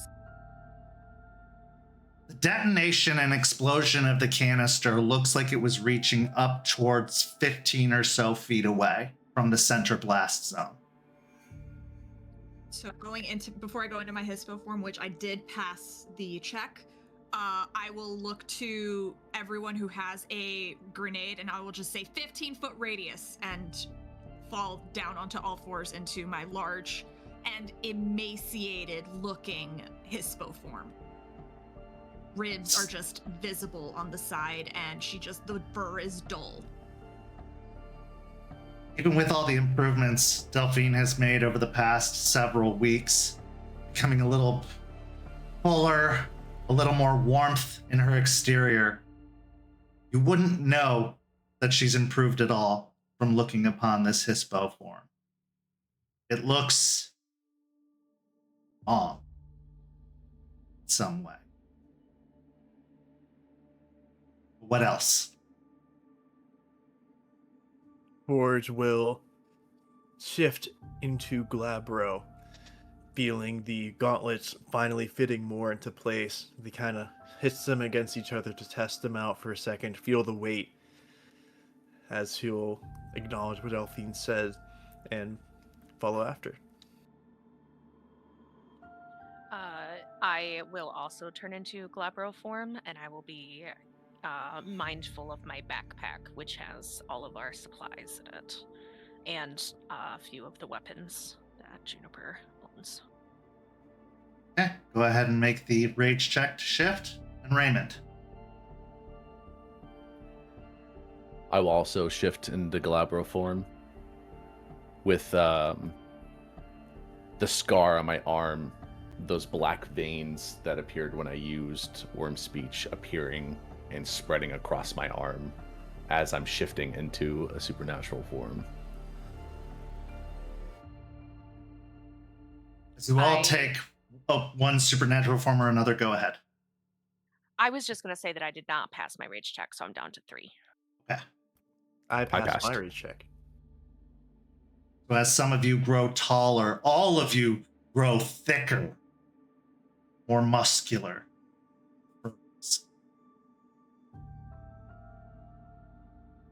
Who wants to take the blood bag? I will take the blood bag first. Okay.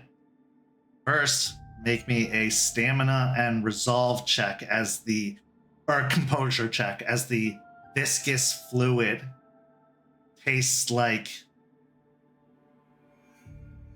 disgusting, moldy pennies combined with crushed up cigarette butts or cigars. Maybe even get the taste of exhaust in your mouth. I just got a 5 with a crit. As you allow the formula to enter into your stomach, even though your stomach wants to say, this is not food, this is not even blood we're used to eating, you are able to stomach it and ensure that it stays down. And almost immediately, a silvery gray fog starts to emanate from your pores, from your nose, from your mouth, from your eyes. It starts out low on the ground, just curling in upon itself, but it starts to grow larger and larger, forming a cloud around you. Now, such things don't come without a cost, so roll me an additional d10.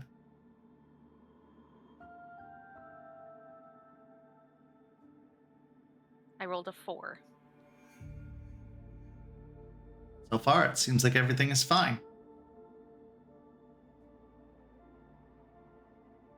As the fog starts to peel off and out, as the cloud grows larger, you realize vision might be an issue as it becomes so thick that you can barely see what's in front of you. Now you know that the building is almost a dead straight course ahead, but it's so easy to get lost with everything that's around you, with all of the chaos that's happening. Everybody roll me a wits and awareness check at a -2 due to the fog that is obscuring your vision. When Juniper takes the blood bag, I want to activate my sharpened senses and eyes of the owl. Fantastic. And I'm assuming this is sight-based. It is sight-based, but I will actually allow you to take one of those penalty die off because of the fact that you do have sharpened senses, which will assist you in this. I would have to roll for the the gauntlet rating's really high here, so like the penumbral senses roll would be higher, right? Correct. Okay, I'm gonna risk it. I would like to activate penumbral senses as well. I rolled a brutal outcome. Oh, hey. Random question. Can you re-roll? You can't re-roll rage dice, can you? Nope. With the willpower? Okay. Then I got 0 successes. Okay. I got 5 successes. Well, you're fine, Raymond. You can proceed forward without any difficulty whatsoever. But what does that say for us? Juniper, roll me a d10 again. I got 3 successes on my wits and awareness, and I got 3 successes on my penumbral senses roll. Okay. I rolled a 10.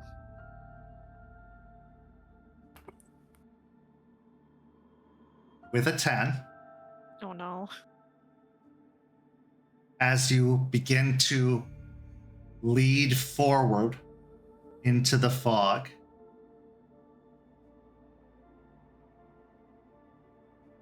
do not suffer a compulsion.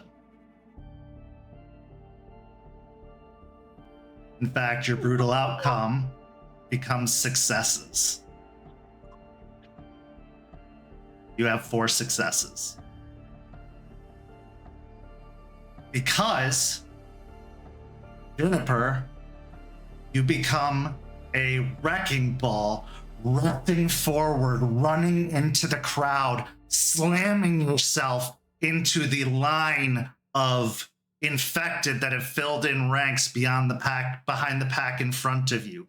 You plow into them full force, and almost immediately several of them burst out into these green eldritch flames as they make contact with the fog, not to be outdone by your forceful nature plowing through ahead of them.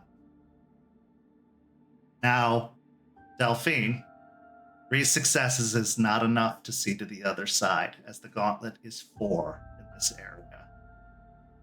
But you and Raymond are able to keep in step with Juniper as she charges ahead. Fortunately, Forged trips and goes tumbling down outside of the radius of the fog. Forged. Several infected immediately go leaping towards you. I need 3 attack rolls. However, they are going to all be at a -1. All right. 3 attack rolls, you say.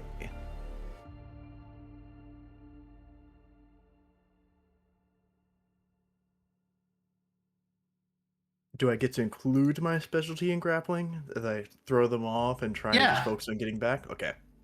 Yeah, but the bonus die won't matter because you're at a -1, so you can just roll your regular pool. Okay, there's 1, 2, 3. I will use a willpower in that first one I rolled, which was 1 success. Let's see if I can turn that to something better. Okay, first one, 2 successes. The second one, 5 successes. And the third one, 8 successes with a crit. Okay.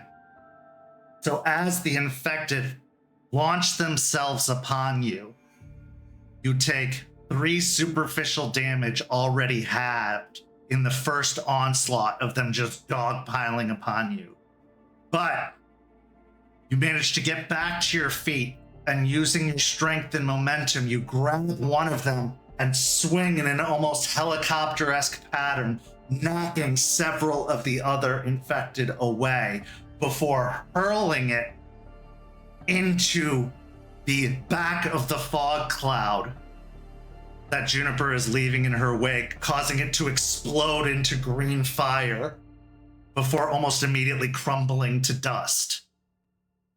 Now, Forged, as you are the only one outside of the cloud, you see, and everyone else hears, the rending and tearing of metal as one of the fences goes down, and this large lizard creature comes storming into the parking lot that surrounds the facility. She lets out another blast of red fire, red and orange fire that completely envelops an entire line of the infected.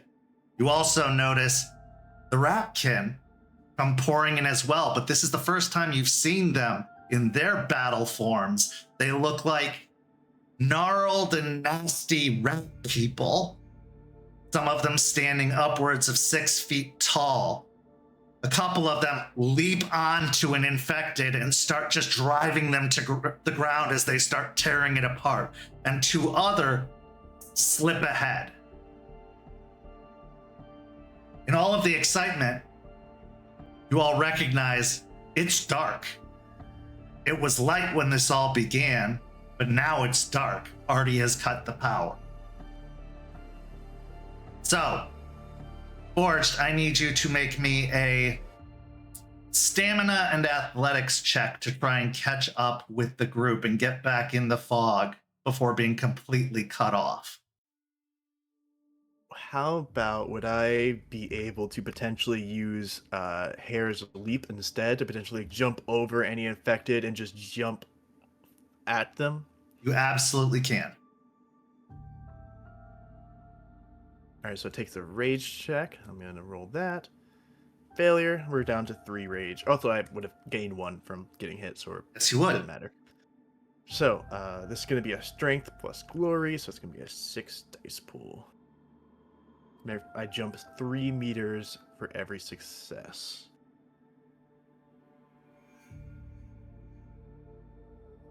Yeah, I'll take that. 3 successes, so that'd be 9 meters.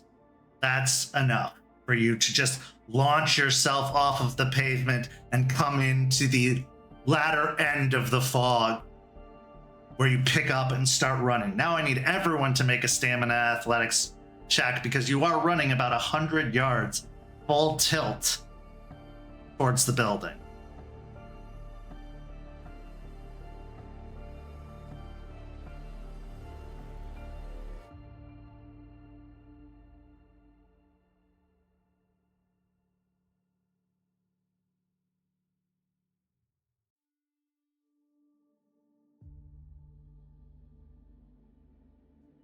All right, see what we got. I'm gonna use a willpower for mine. I got 3 successes. Okay, Deuces. 2 successes for Delphine. Okay. I got 4. I got 6 successes with a crit. Okay. Juniper, you're just a freight train off the rails, just going full on, just straight ahead. Nothing's going to deter you. Nothing's going to stop you. Raymond, you are just a little bit behind Juniper, but maintaining within the cloud. Forged, you have caught up with the others. Delphine is starting to slip and fall behind. And if nothing is done about it, she will also come out of the fog very quickly. Forged, I will give you an opportunity to react, as she was towards the back where you leapt in. She's starting to fall behind. Would I just be able to, using that momentum, jumping forward over these infected and catching up, running ahead, can I grab Delphine into another hair's leap ahead to try and catch her back up? Just jump after jump? Yeah, give me a strength and athletics to grab her, and then give me the hair's leap roll again.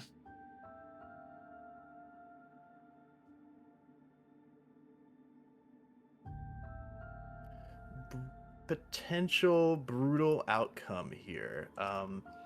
But I do have some verbs. So I am doing something. My aspect verbs are bluntly, courageously, relentlessly, and my tribes are infiltrate, pilfer, and witness. I am going to allow courageously infiltrate, as that is what you are doing. You are infiltrating, for you to scoop up Delphine and launch yourself ahead.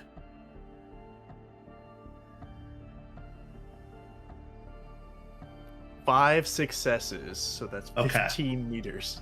So you leap almost to the front of the cloud, landing next to Juniper as she charges ahead. But it is still a brutal outcome. So Delphine, this is not a comfortable grab and launch. Go ahead and take 2 points of superficial damage for me as he kind of squeezes you a little harder than he should. Her floof is actually more bigger than she is. He accidentally just squeezed his rib. Yeah. So 2 points of superficial damage as you leap ahead.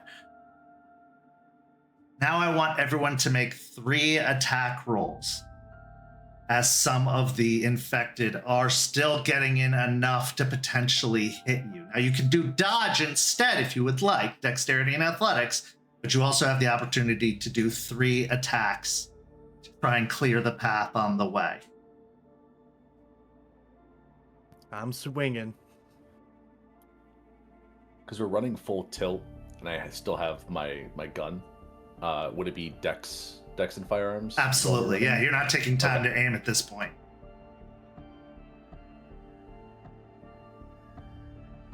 I'll use. Wait, let me look at my willpower. I'm gonna spend a willpower.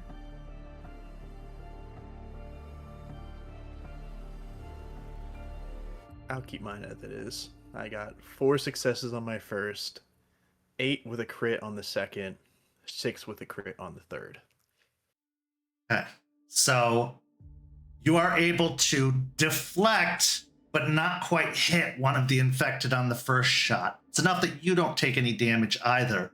However, again, not to be stopped or not to be dogpiled on again, you obliterate 2 others by smashing through their already rapidly decaying forms due to the fog that is surrounding Delphine. You just smack them into pieces. They literally break apart in pieces. And with the contact of your iron gauntlets hitting as well, it is a literal explosion of green fire and shattered shrapnel of pieces. Delphine, what'd you get? I got 5 for the first, 6 with a crit on the second, and then 3 on the third. And then if for any that do hit, I get a +1 ag from my bite attacks. Well, the first 2 you hit without issue. You bite down and throw them out of the way. It does leave a kind of disgusting, kind of rotted organic taste in your mouth as you do bite down upon them. And maybe it's the distraction of biting down upon them that leaves you open for the third attack and allows one of them to get a hit on you before they too fall to nothing, doing another 2 points of superficial damage to you. Juniper, what did you get? I got a 6, and then a 4, and then an 8 with a crit. Okay. First one hits, no problem. You just drive through them again using that momentum of your train-like speed. You just plow, almost running over them as you hit. Another obstacle comes in your way, and you block more than do any damage to it before deciding that's not enough and grabbing them and hurling them out of the way, sending them end over end towards the dragon, little dragon that is across the parking lot, and it just snatches them out of the air and drops them into the ground. Raymond. I got a 5. I got a 9 with a double brutal. Huh? And then a 4. Huh. So with a 5, you kind of get a glancing blow on one of them, which is enough to send them reeling a little bit with the shot before whipping your gun around to the one that Juniper just managed to deflect out of the way and blasting their head off entirely with a second shot, just sending almost like a spark pop of the head exploding as you make a perfect shot to the center of the cranium. And then again, with the last one, you manage to just get past it. No damage exchanged. It doesn't take any, you don't take any, but you do get through. At this point, all of you arrive with Stakes in her lupus form just kind of maneuvering in between all of you. You arrive at the door that leads into a large concrete building. There are vines growing up along the side of the building, clinging to it, clutching to it. But you reach a security door, up a couple of steps on the porch, or on a small landing leading in. As you immediately try to pull open the security door, it's locked. And with the power out, an electronic lock won't open. So, what do you do? Delphine will, after taking all those hits, she looks pretty rough. There's like foam like in the corner of her maw, just developing, and she's looking around a little wildly. But she is going to try to take a step back because I'm at 5 rage now after taking those hits, and I'm going to try to maintain focus on keeping myself in the headspace of the mission. I will try to heal some of that superficial willpower. Huh? I will look at Forged and look at the door.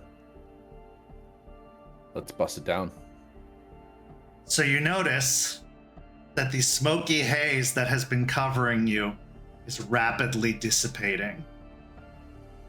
And the infected are coming in and encroaching in behind you as they watch this fog start to dissipate. Should have lasted probably a good 10 more minutes than this. But the side effect is a rapid end and a third of the time. So the fog is dissipating rapidly. If you don't get inside ASAP and find some way to block your retreat, you will have an innumerable amount of infected following you everywhere you go, attacking constantly. So, seeing this, now we have a bunch of behind us. Security door, is it like a metal door? What is it made out of? Yeah, it looks like a heavy metal door. Yeah, Forge will just look over to Ray, nod, and just try and, I imagine he's just trying to rip it open at this point. There's no kicking this in. It's just trying to tear it open best he can. Okay. Can Juniper help with that? Absolutely. Both of you make a strength and athletics. Or you can assist if you want to, but I think both of you would be better if both of you. While they're getting the door ready, I'm going to pull out my grenade just in case. Okay. Delphine is just wildly snarling and barking at the horde that's approaching. Willpower. This is a little disappointing. Okay, 2 successes for me. I will make up for it a little bit with my 5 successes. As you make contact with the door, start rending it open. The sizzling of your flesh as it makes contact with the door both of you take an aggravated point of physical damage, but you do manage to remove the door as it is made of silver painted over with a grayish paint. But the door is removed, and you will not continue to take damage as long as you are not making contact with the door. But it is open. Ah, fuck! My fucking hands! Get in! Get in! Everybody get in! Get in! If we're to rush in, seeing if there's potentially a way to jam it, like shut behind us, or maybe collapse the doorway at all, or like try and do something to block the door. Sure, give me a wits and awareness check. Now, Raymond, there is a horde coming. They are very close on your heels with the rapidly dissipating fog. If you would like to throw a grenade, now would be a good time to do so to buy your packmates a few minutes or a few moments to find something to block the door with. Yeah. At the have it reached the bottom of the stairs yet? They are probably like 4 or 5 feet away. And then distance from the bottom of the stairs to the door. Yeah, like I said, about 6 feet. Okay. So at the bottom of the stairs, I'm not gonna chuck it. I'm gonna prime the grenade, and I'm just gonna fucking roll it on the ground. So that way I can just start sprinting back, because the range, if it gets far enough, it's not gonna affect the door, and it will clear the front area of the horde to give us maybe a couple more moments than what we expect. Sure. Give me a dexterity and athletics. However, because you are rolling it into an impending crowd, there's a possibility one of them might kick it away. So it is going to be at a -2.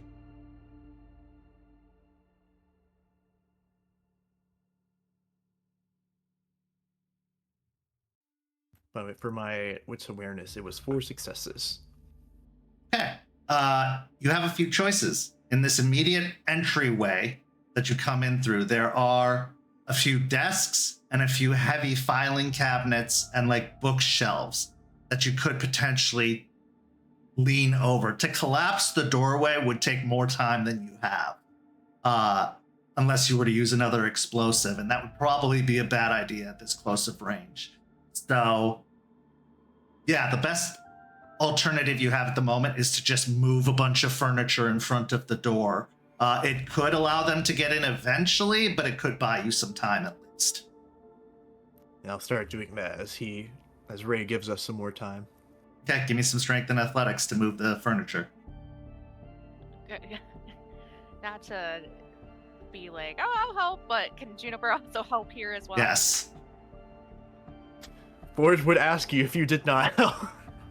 Okay, good. So I'm just like, Juniper definitely would be helping with that. I got 5 successes on the roll. Okay. 5 successes is just enough to roll it in between the legs of the horde that is coming in upon you. You can even see a Hulk in the center of the mass looming forward, and having fought one of these 4-armed monstrosities before, it's not something you'd love to do again. But as the grenade lands at the feet of the monstrosity, the Hulk, it detonates, and shrapnel goes flying out in every single direction, causing a massive explosion of fire, both green and otherwise, as the shrapnel impacts several, if not all, of this incoming horde of infected. There is left in its midst a broken pit of concrete and several small burning fires of the remains and leftovers of the horde. You have bought yourselves a pretty significant head start with that, but they will continue to keep coming.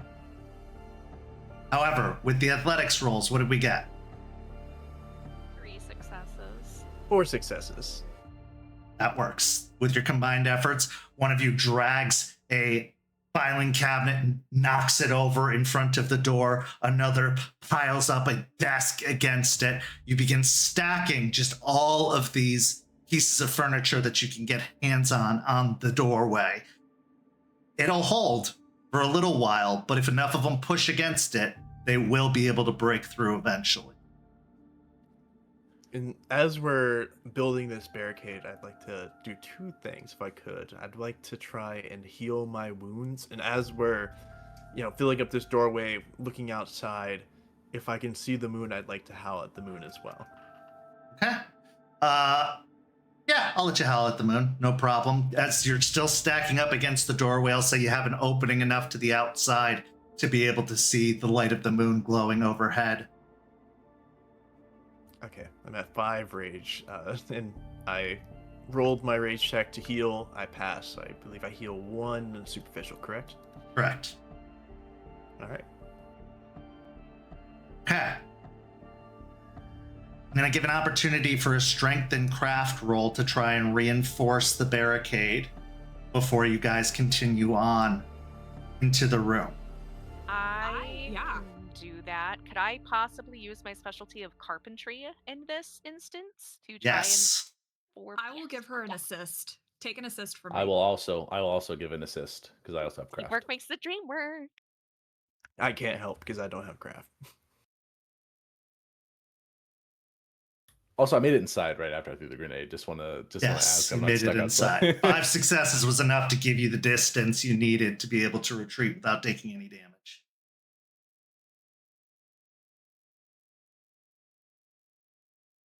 Five with a crit. Okay. You have bought yourself even more time before the horde can catch up with you as you use everything at your disposal to create the most solid barricade you can. That will take a great deal of effort and time for the forces to move. You are now inside the facility. As you are now in the facility with no light pouring, you are plunged into complete darkness. The power having been cut off, backup generators struggling to kick on, especially after one was sabotaged by a couple of rats. Only Raymond can see what makes up this area. Yes, Juniper. I just have a quick question. So throughout Juniper's training with Charles, some of it was spent blindfolded and without senses.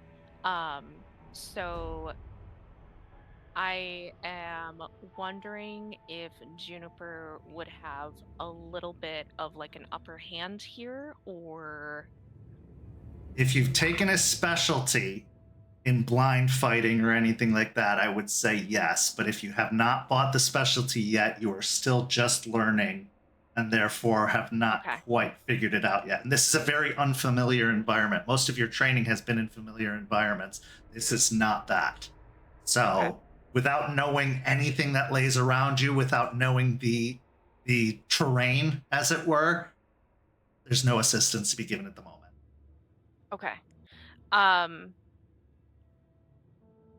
Instead of that, then, can I use my defensive awareness specialty to help formulate a way for us to strategically place ourselves around Raymond, who is the only one that can see?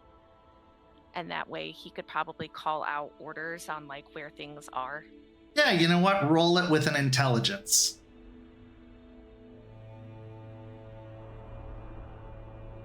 I was going to ask if I could attempt to try to use penumbral senses again.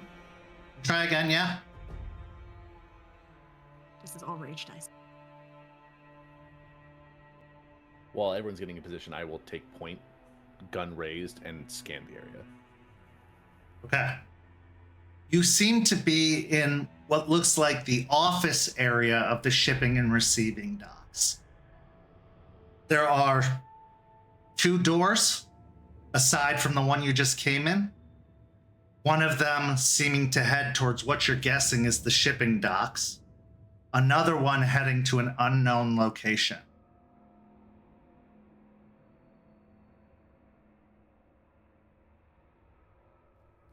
With everyone doing something, can Forge try and heal once again?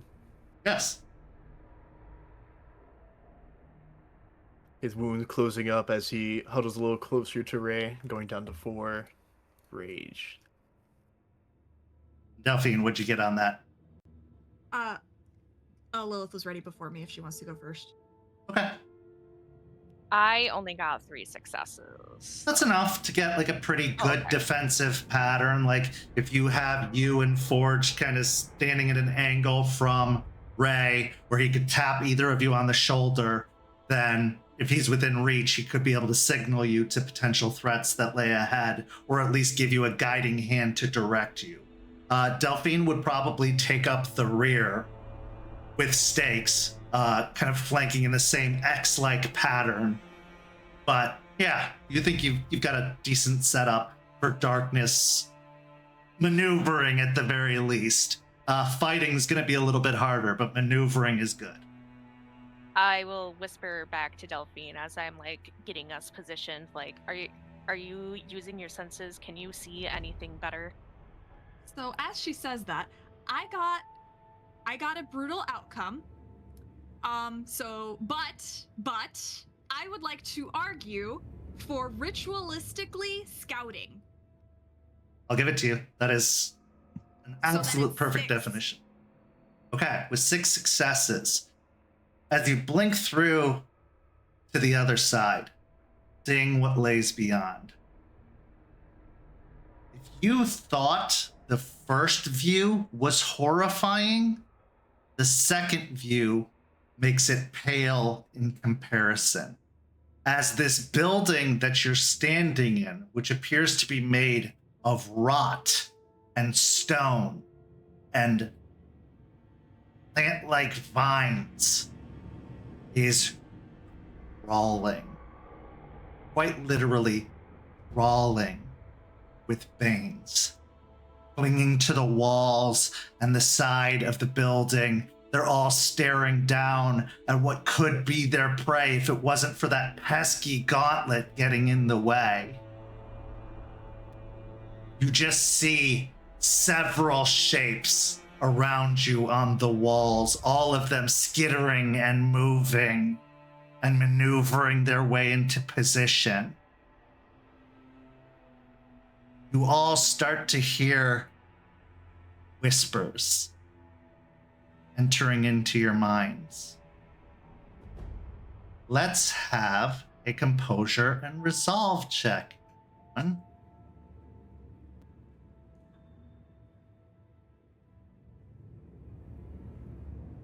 4 dice, 4 rage. Let's do this.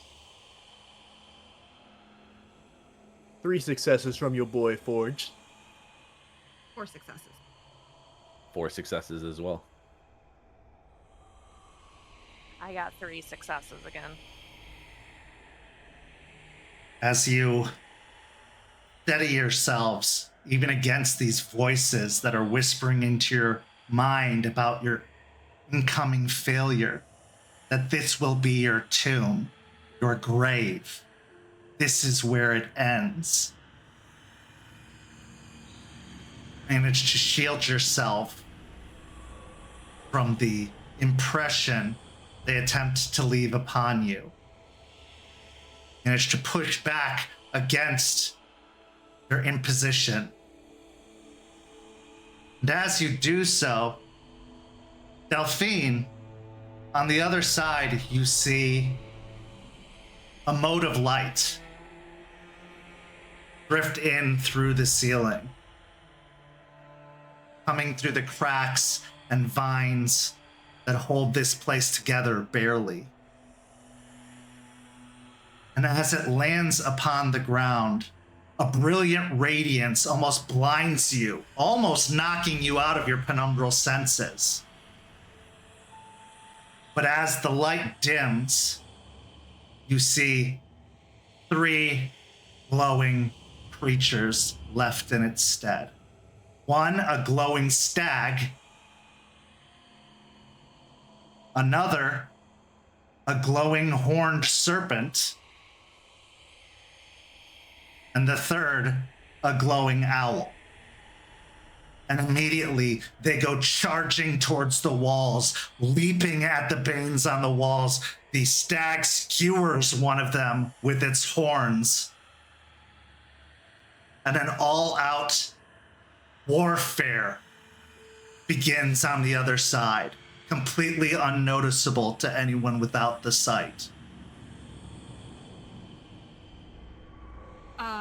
So during that whole encounter, at the sight of the Banes initially, Delphine her ears would have gone back, her fur would have puffed out, and she would have just been snarling reflexively at any and all Banes that were surrounding them on the other side. But everyone would have noticed a more notable calm immediately, like just moments later, as she witnesses those spirits helping fight on their end. And she would have turned to Juniper, who asked if she's looking ahead, and she would have just given a huff of her, like an affirmative huff. And I would like to see if through all of this, like this webbing, the walls, the weave, all of it, if I can see anything that would indicate, or if you, I'll leave it up to the storyteller. I'm either wanting to see if I'm able to look through the penumbral sense to see if I can see anything visibly through the umbra that could indicate which direction we should go, or I could even use sight from beyond to get an indication from Gaia. Give me a wits and investigation with your penumbral senses to see if you can gain any information from it. Behind you, back at the barricade, you do hear the thudding of creatures starting to pound themselves against the barricade. It's not shifting yet. It's not nearly remotely close to shifting yet. But they're there, and they're beginning the process of tearing this barricade down. So it's another brutal. I know I can't do it ritualistically, but could I potentially do it intuitively, Scout? Yeah. Okay. We'll stick with that. As you look towards the gaping maws that would be doorways in both directions, one heading one direction, the other heading into what would be an unknown location, get a pretty solid idea that back room, that unknown location, is the wrong way to go. You don't know what awaits you on the other side, but based off of the way this doorway is almost gnashing its teeth open and closed, it looks like it's preparing to devour whatever enters through it. Flattening my ears at the side of it, I will instead put my wet nose against Ray's hand, and like kind of use my head to gesture in the direction I think we should go.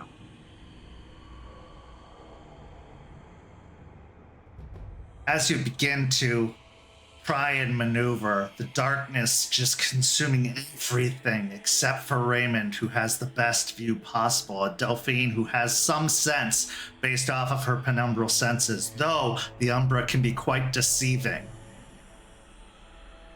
As you go to proceed through the doorway into the shipping dock, you hear a buzz and then a flickering as several emergency lights finally turn on.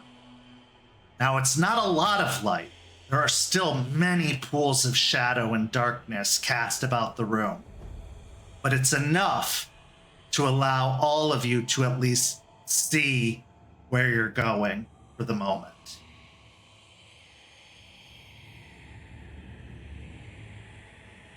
Raymond, are you going to follow Delphine's lead and direction?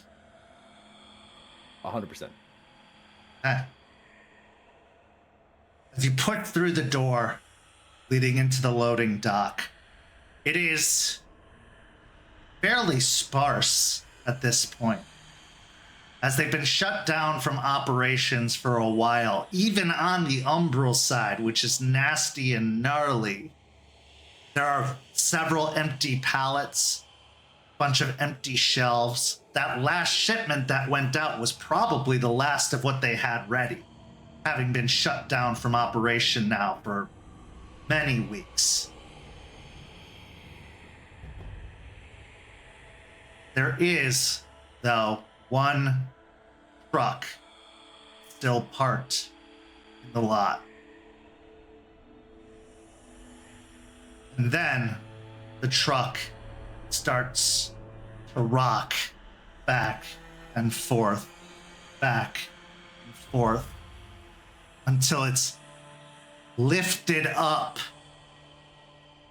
by a large 10-foot tall, four-armed creature.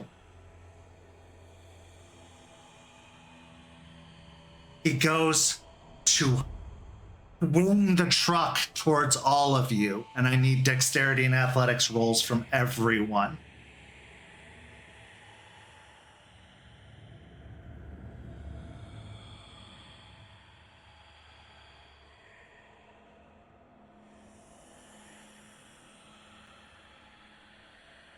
I'm gonna use a willpower. Oh, nice. 6 with a crit.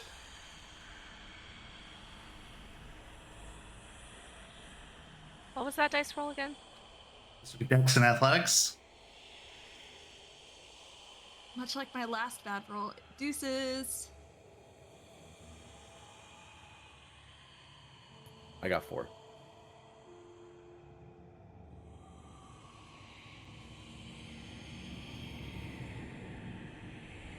Five, no crit.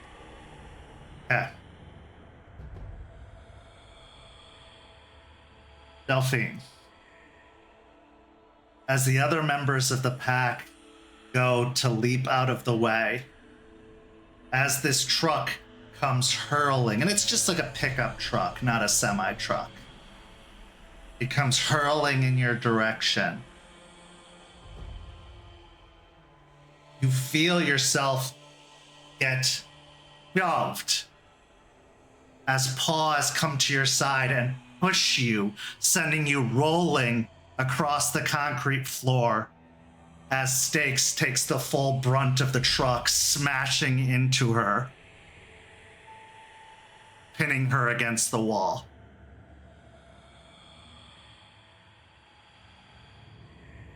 You are in the room with a Hulk.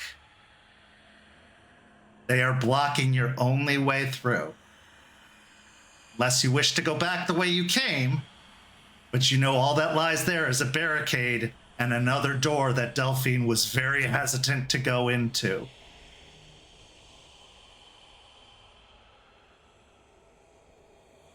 Delphine will just bark at them and at the others to attack them. And she will, I'm gonna go heal mom. I gotta go heal mom. I'm gonna just unload on the Hulk as soon as it like fully stands up. Yeah. It just center mass, not fully aiming, just sending shots. So as a new firearms rule that I brought in for Jace, I will also afford to you. You can double shot in a round, but you will not be able to shoot the following round. So it's kind of like a rapid fire in one round, but the next round you have to dodge or figure out something else. I'll do it. And give me 2 either composure and firearms or dex and firearms rolls. I'll do Dex and Firearms. Okay. And forged. Tempted to go Krynos now, but knowing there's still more to come, Vanessa's still in this building, I will hold off as I will immediately run at this thing, knowing that Juniper will have my back as well as I go to engage it from the front, trying to take the tension so Juniper can get at its side or its back to attack it and with more vulnerable. Okay. Juniper. I will follow after Forged on the attack, but I will drop the backpack next to Raymond's feet Okay. before I run in. It's just sliding it off your shoulders before going charging into the fray. Both of you make strength and brawl checks for me, unless you wish to use the weapon, which would be melee. For Juniper, your brawl's still there, Forged. Yeah, I'm not gonna use a weapon quite yet. I'm still trying to use that as a last resort. 6 successes, I had to use a willpower. Are you impaired yet? No, because I regained 1 willpower from howling at the moon because I'm moon quickened. Cool. 1 away though. I got 4 successes on my first shot and 6 with a crit on my second shot. And Juniper, what'd you get? I got a brutal outcome and 1 success. Okay, well, you are doing damage, so brutal outcome's fine. So you're at 5 successes. All right, 5 successes it is. Okay. So, Juniper, you are not able to do any damage, but you also don't take any damage, as one of its arms just holds you at bay from being able to charge in, kind of swatting around, keeping you ducking back away from it, but not able to get a good hit on it either. Ray, your first shot misses, but your second shot does strike the Hulk. And Forged, you said 6 successes? Yes. You are able to get in there and get a good punch into the side of it. And as both the bullet and the gauntlet make contact, it sizzles as it strikes and starts to burn away at the creature. Not enough to stop it just yet, but you have definitely done more damage to it than you have ever done before, having faced a creature like this, except for when the sword was stabbed into it before. So you know that these weapons you're using are very effective against any infected creature. However, Delphine, what'd you get on your healing roll? I didn't roll yet. So I passed my rage check. God damn it. I got 3 successes. Okay. So as you leap up atop the overturned vehicle, or the vehicle that's on its side, smashed against the wall, you can see that Stakes is pinned up against the wall in her lupus form, with the truck pinching her between the concrete and itself. As you reach over and touch her, you can see some of the damage start to heal as she shifts into her Hispo form and begins to shove the truck off of her as best as possible, trying to shoulder it out of the way. If I may, I feel like while in Luhispo form, I feel like she would try to be licking the wounds to heal them. Yeah, absolutely. Yeah, you could definitely see some cuts on the side of her from the wrenched metal of the vehicle that she was smashed with. Next round, declare your intentions. Because I can't fire this round, I'm going to run back and help with the removal of the car off of Stakes. Yeah, give me a strength and athletics. Can you grab the backpack while you do so? It's there. I didn't say it. It's there. I'll let you take the backpack with you. You saw that she purposefully left it behind. Okay. I don't think you just, with all of your supplies in it, I don't think you'd be like, it'll be fine. Like, you'd probably scoop down and at least shoulder it. I just didn't want to be like, no, I didn't say it. No, I'll give you the benefit of the doubt on this one and say you wouldn't just leave everything you need just sitting there. I just wanted to make sure that was still... It's okay. Yeah, I'll let it slide. Okay, so Forge, go ahead and declare your intentions. Trying to use this opportunity of this side punch and bullet, this creature being in pain. My goal here is that I'm going to try and just keep putting the pressure on it, keep punching, and if I can get an opportunity, just go for a haymaker uppercut into its jaw if I can. Okay. Yeah, give me another strength and brawl check. And Juniper. I am just gonna continue trying to attack with Forge and his gauntlets, and the bullets. I don't think that I need to use one of the cold iron weapons as well, so I'm just gonna continue just kind of support fighting. Okay. Yeah, give me a strength and brawl. I would like to use Raging Strike this time. Absolutely. Go ahead and activate it. I passed through a check. Delphine, what are you doing? I would like to heal a superficial, and then I would like to also assist in removing the car from stakes. Huh.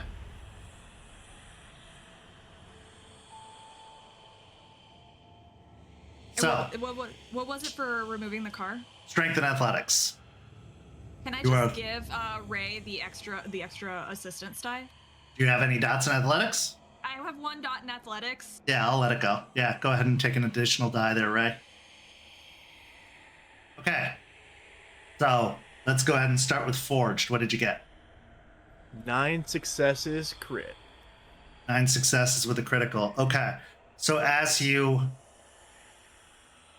go to feint a punch with one of the gauntlets, it leans down to try and grab you with 3 of its arms, and you just instead rocket yourself upwards with the uppercut striking it in the jaw. You can hear bones cracking mixed with the sound of sizzling as you just drive its head back, causing its jaw to completely rip off of its face and a burning husk to be left where the mouth is.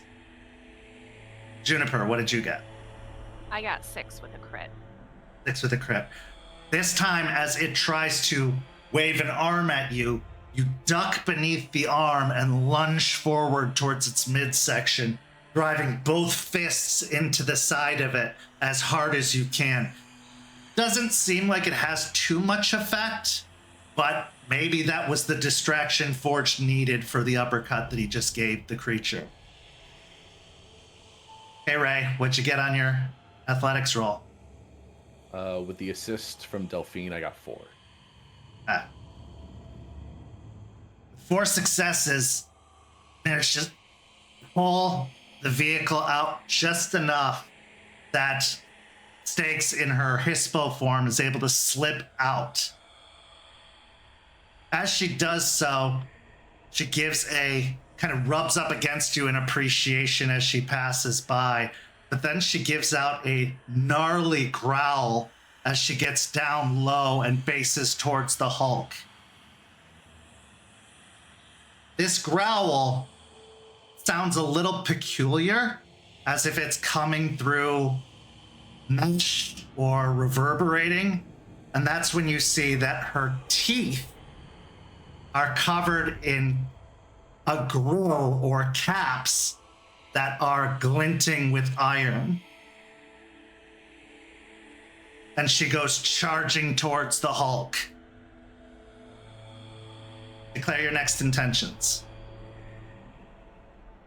I like to imagine now that we have Stakes joining the fight, I hear her coming as I'll just quickly point towards his other leg. As I go for this creature's right leg as it's now reeling back, I'm just going to try and punch as hard as I can into the thing's knee to try and make it buckle and just Absolutely. destroy its knees. Yeah, give me a strength and brawl. Juniper, what's your intention? Can I say that depending on the success of Forged taking it to its knees, can I possibly make more of a called shot and try and rip its head off? if Okay. Forged is Re- successful. Regardless of the outcome, you can do that, but it's always going to be at a negative 2 dice penalty for a called shot. So you can make the Yeah. roll, and even, you're in your Glabro form, you could probably leap up on top of this thing. You're so much more physically agile and strong. So regardless of if it's tripped or not, you could get up there and try and rip its head off. So yeah, just make Okay. the roll. Minus 2 dice on that roll, though. Heard. Okay. Raymond. Now that the truck's off of stakes, I will spin around and double shot again. Yeah. Give me that 2 firearms rolls. Could I activate Raging Strike again, even if Yeah. it's a cold shot? Okay, Yes. so I'm gonna do the rage check for that. I got a brutal on the die. Is that technically? That doesn't mean a anything. success? Nope. It just means you lost it's a brutal, so that's a 1 or a 2, so it means you lose a Okay. rage. Okay. But it still goes through him, and it always works. It just cost you a rage. Okay, and Delphine. I have a question. Jay, do you still have any superficial damage? Yeah, I have Okay. or 1 superficial damage and 1 ag. I'm gonna use Mother's Touch on Forged. That means getting within swinging range of the Hulk, meaning you will probably have to dodge to get to him. Ugh, I'm not good at that. Never mind, I'll attack. Yeah. How are you attacking? I'm following Mom's lead, and I am going to try to just bite at whatever I can since I see that the other better fighters, I'm basically just biting where I can. Okay. Yeah, give me a strength and brawl. All right, let's start at the top with Forged. Just a calm 6 successes, no crit, no nothing. What did you get, Juniper? I only got 4 successes. Okay. And Raymond. My first shot was 7 with a crit, and my second shot was 6. And then Delphine. 3.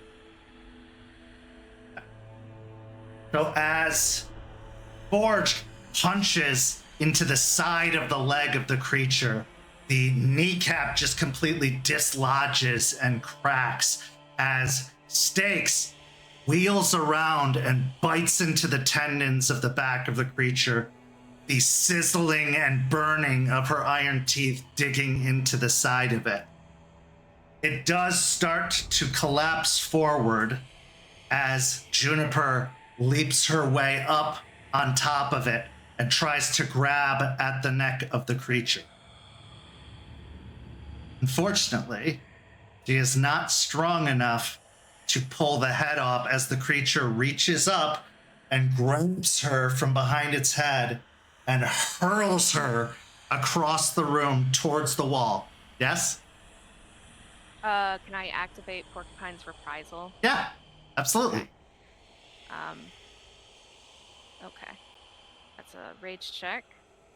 I passed it. It's gonna be superficial damage equal to my glory, so it would be 2 superficial. Yeah. Well, for your trouble, you are going to take 4 points of superficial damage as you smash up against this solid, thick concrete wall, having been thrown. Delphine, one of its other arms, sweeps across narrowly missing Stakes as she goes around to bite its tendons, but striking you instead, sending you spinning off to the side, doing another 4 points of superficial damage as it strikes you and swings you away. But Ray, with it down on its knees, you manage to pull off 2 consecutive shots, striking it in the chest. At this point, the creature drops forward onto its chest, collapsing to the ground. You see that the holes that were created by the gunfire, by the bites, by the gauntlets, start to burn away, cracking across the frame of this creature, breaking it into separate pieces and chunks that slowly burn away like dry dirt. They just crumble as the Hulk goes down. The rest of you are still up. Juniper, you recover from being thrown against the wall. Delphine, you recover from being backhanded across the room. Can I heal superficial? Yes. Yeah, I was just about to say, can I take some time to heal? How much time do you want to take? I just want 2 rounds.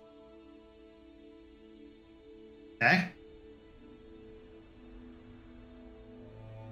Because there is still the sounds of pounding in the other room as they are battering at the barricade. Yeah, if I could heal 2 of my superficial as well, I would appreciate it. Okay. Yes, Ray. 2 things. One, can they heal on the move, or does it take like time and focus? I'll let them heal on the move. They can get up and move and heal at the same time. You see that there is one doorway. There's a bunch of garage doors which are clearly heading to the parking lot. Don't want that. In fact, you might even hear pounding on the garage doors as well, but it is drowned out by the sound of a massive roar from beyond. But there is one doorway at the back of the docking bay.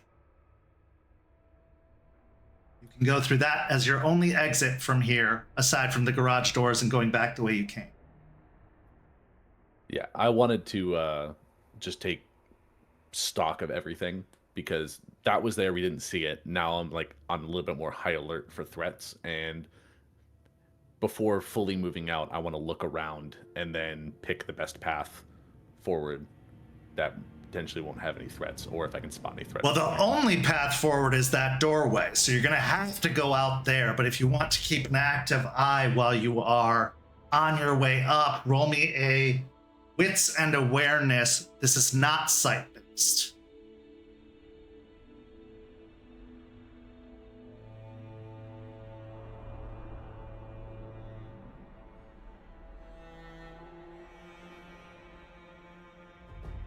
I'm gonna use a willpower.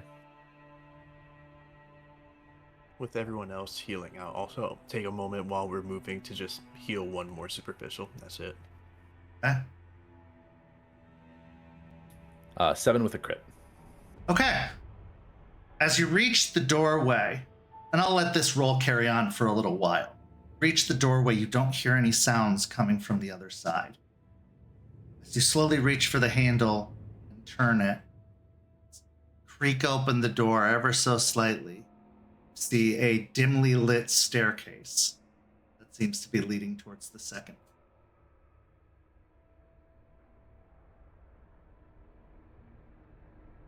As you push the door open the rest of the way and move into the staircase, see that it heads up part of the way, but then the stairs are broken, crumbled as it meets the landing.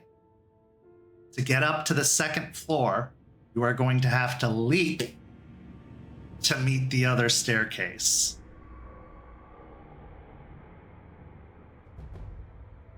I'm gonna look at this staircase, look to the rest of my pack. Delphine, I can try and carry you again with this jump, but I don't think I can carry more than 1 of you. How bad does the leap look? It is going to be a minimum of 3 successes to make. Delph, go for it. No, go for it, bud. You can carry one of us over if you want, but if you just jump up there and be up there ready to give us a hand, I think that would be also a good idea. Be able to catch us and potentially help us if we're going to fall. I will afford an assistance die if you're there to grab their hands as they're leaping up and pull them up. Okay. Then I will... I'll still do my hair's leap, because I don't want to risk failing be the first one failing here, so I'll make the raise check. Oh wait, I will ask. This might be a little late. Luna's blessing. I gave an order to stakes in that combat. and I get 1 rage if a packmate follows my command. Do I get Get the it. rage? Absolutely. All right. Question. Yeah. As more of us get up there, can we add an extra help die as well as we're all helping?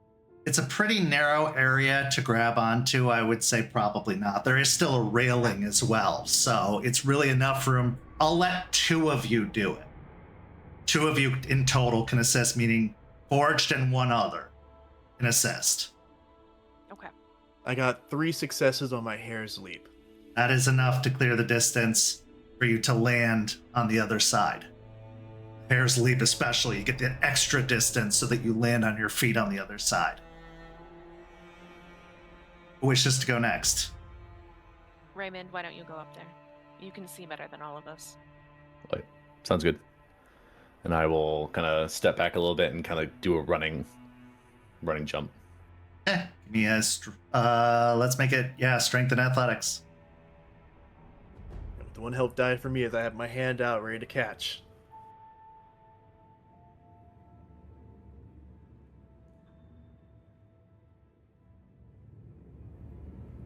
I got 3 successes. Successes, okay. He grabs your hand and pulls you up almost immediately. You would have probably caught the lip of it on your own and had to pull yourself up, but with his assistance, you're able to make the. Then I will position myself next to Forge to help. Okay, 2 additional die to whoever else wants to jump next. All right, I will go next, and I will just let you know that I did lose 1 rage while I was healing those 2 superficial, so I'm down to 2 rage.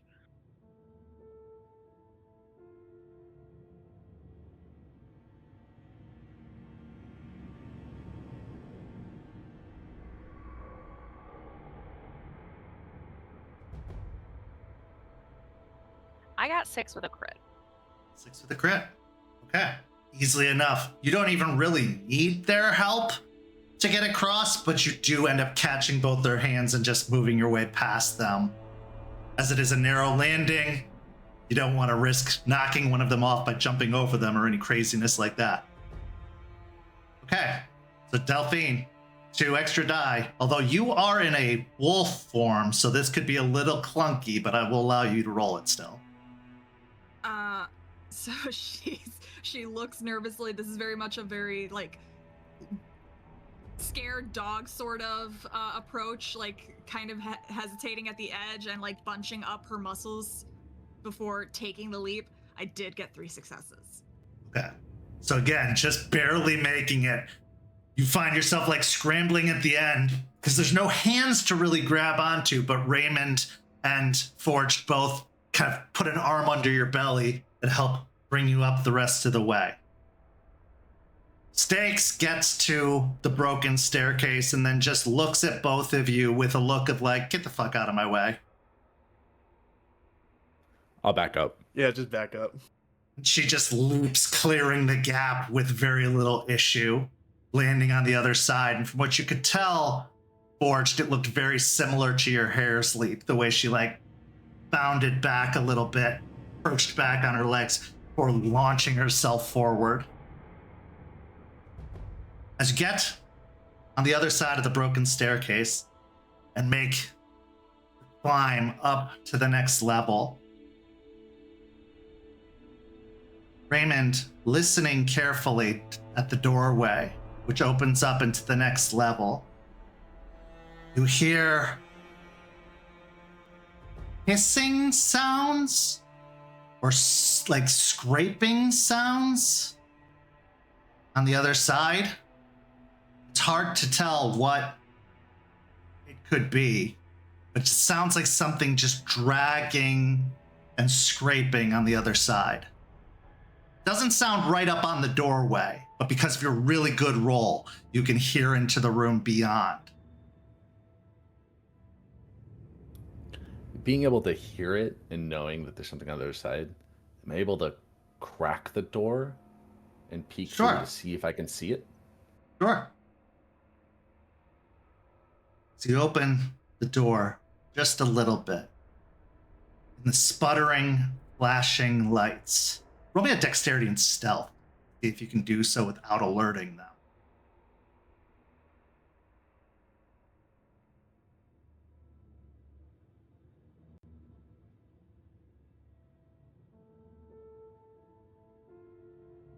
I'm going to use a willpower.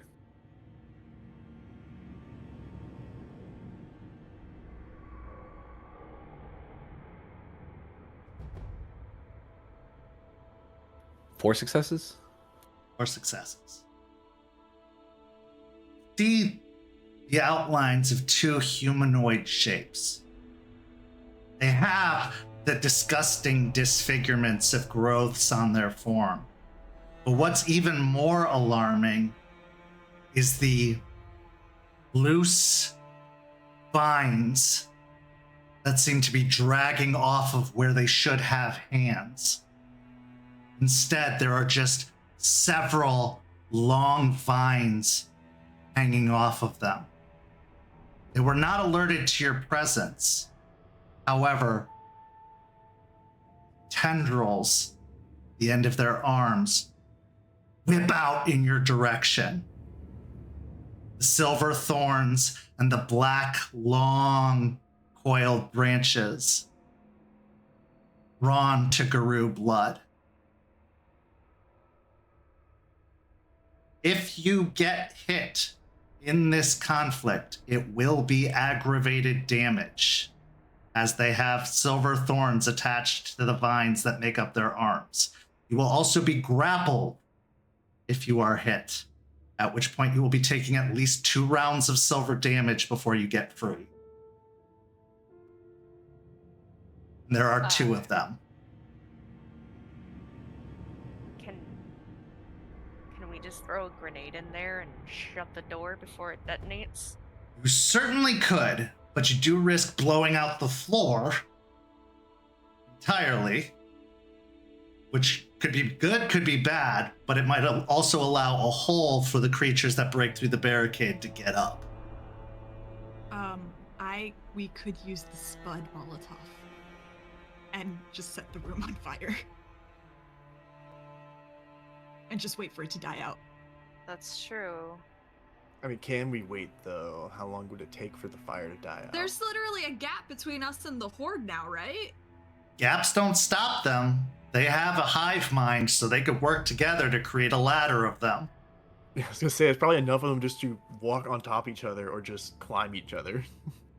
That's why I said a hole in the floor won't necessarily do any good either, because it shortcuts them having to go through the docking bay to get behind you. Really quick, 2 things. Yes. Because I've thrown the grenade before, and because I saw the grenade thrown previously, do I know the timer? Yeah, you got about 3 seconds is your guess. Part of the military training in the army is chucking grenades and cooking them. Can I charge the grenade, wait a couple of seconds, and toss it in the air, not have it land on the ground and explode like in midair? Yes, but it will raise the difficulty. Because that is precise timing. Precise down to the millisecond. What's the roll? Would be Dex and Athletics. What's Wait. your dex and athletics roll? What if we did the fog? We have one more bag of the fog. I want to hold it. This is Okay. not one of those times, yeah. Actually, What's Ray, I'll their- make it a Wits and Athletics if you want to try and toss it midair to try and let it explode. Okay, and because it's athletics, is it a physical test? It is still a physical test, yes. Oh, I could do this, 100%. I I'm gonna say fuck it and do it. Well, the I will- Wits, you're not getting the bonus from being in Glabro for this because it's Wits instead of Strength or Dex. It's a physical because of the athletics, but that doesn't mean you get the bonus from being in Glabro. Okay, that makes sense. What would your roll be, Ray? Like how many dice? Well, if I do the Dex athletics with Glabro, I would be at 7, and if I do Wits athletics, it'd be 6. could we potentially help Ray? But my sense is not like helping him cook the grenade or anything, but just trying to hold off these tentacles so he has more of a chance to focus on this cooking. Like maybe actually, I'm trying to think. I can't grab them because I only have brawl. So the tentacles don't actually reach you just yet. They were just drawn to your presence because they detected Guru. Now they have a range of 20 feet to hit you, but they aren't quite within 20 feet yet.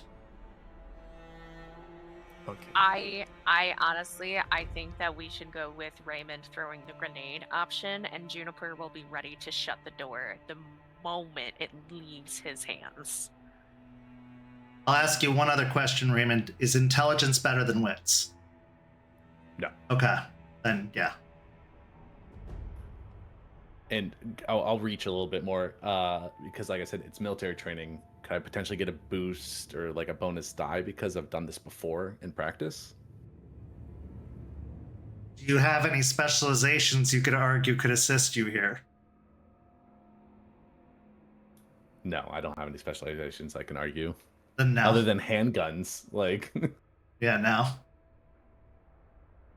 Okay, I'm gonna give it a shot. Yeah, I'm gonna prime the grenade, wait about a second and a half, and then toss it in the air. So that's about a second and a half of travel time. Okay, give me that wits and athletics. Failure could mean that it blows up before it gets there and hits you guys too, though, that you waited a little bit too long. Could I do the dex and athletics to get the bonus, or do I have to do wits? You have to do wits because this is all about timing. You're thinking about timing. Dex would just be hurling it and trying to get distance or accuracy.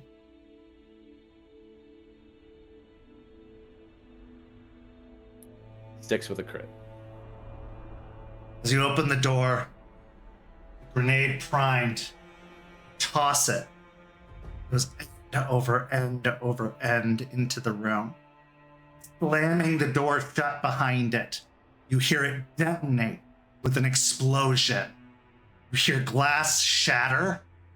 You hear objects clatter and fall apart.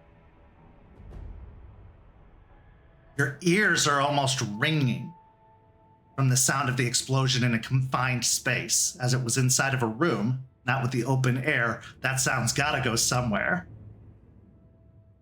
But after a moment, after the echoing sensation of the shattering glass and the explosion fades, you don't hear anything else.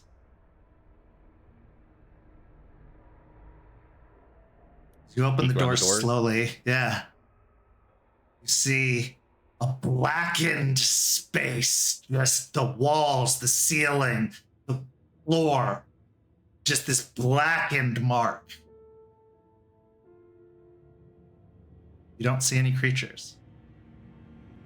6 with a crit, using a grenade in a confined space, they were basically disintegrated by the blast of shrapnel and iron and fire.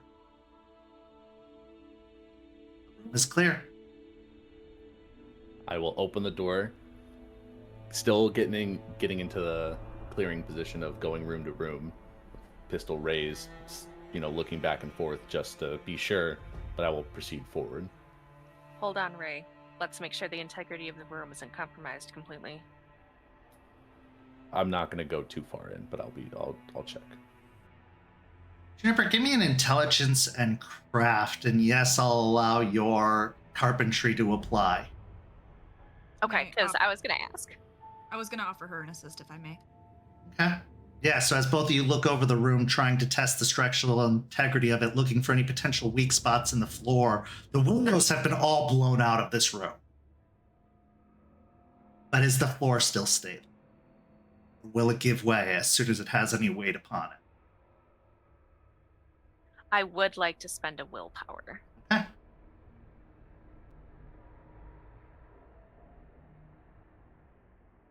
Okay. Okay. I got 4 successes. I should say the floors are made of tile or marble, it seems like, and concrete.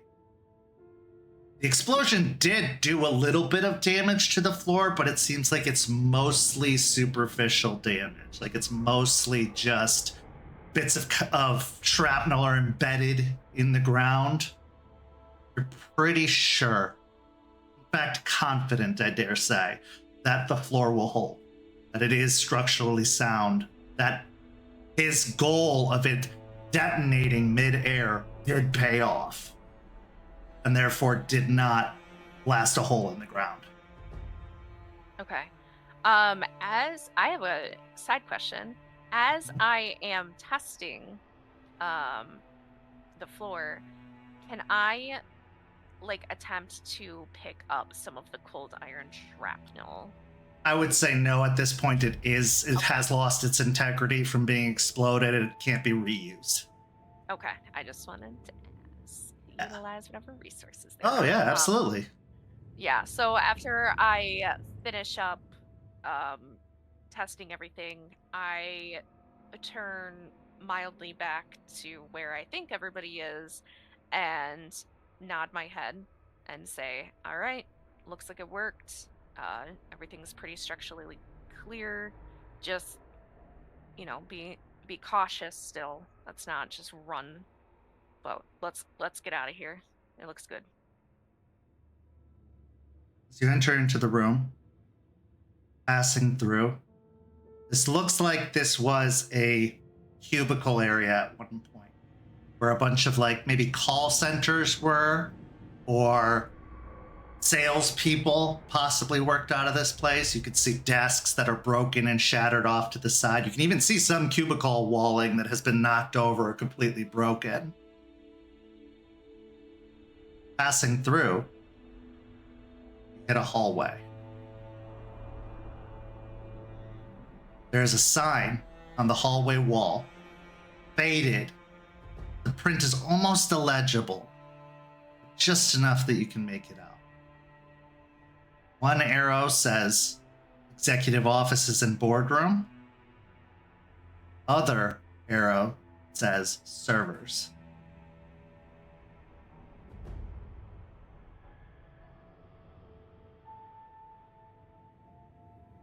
I would like to shift into my Glabro form. Okay. Go ahead and make the rage check. I finally failed one! All right, as you lose a rage, you still bypass the Krynos form to take the Glabro form. I'm going to look at the pack. I'm not good in a fight. I can hit the servers. Not by yourself. But I can take stakes with me. Remember, that is a side objective. And we don't know what's in there. You could be walking into something completely dangerous that we need all of us to be there for. But also, I was thinking that we low-key hit the servers first. Because it might fuck up whatever she has. No. It's not the already main taken objective. her out. You guys can take her out. I know you can. I'm not good in a fight. If me and Stakes go, we can get the servers and get her. I understand what you're saying.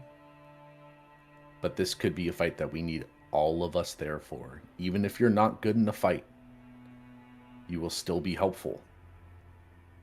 And you still will be needed. We don't know what she's capable of. We don't know what else she has up there. 3 of us might not be enough. All 5 of us should go. What do you think, Stakes? Because Delphine has a good point here.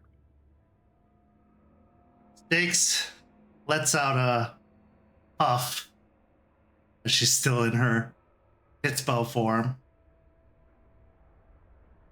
She looks down one way towards the servers and then down the other way towards the boardroom. She then looks back at all of you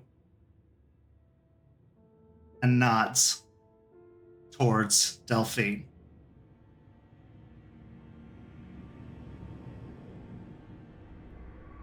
That's what Stakes wants to do, then. I trust her judgment. We can take it. Just make sure if something happens in there, it's not worth your life to do it. I've got the fog. We'll retreat if I have to. And that's another reason why I think it's a good idea. I will rub my forehead, pushing my hat up a little bit.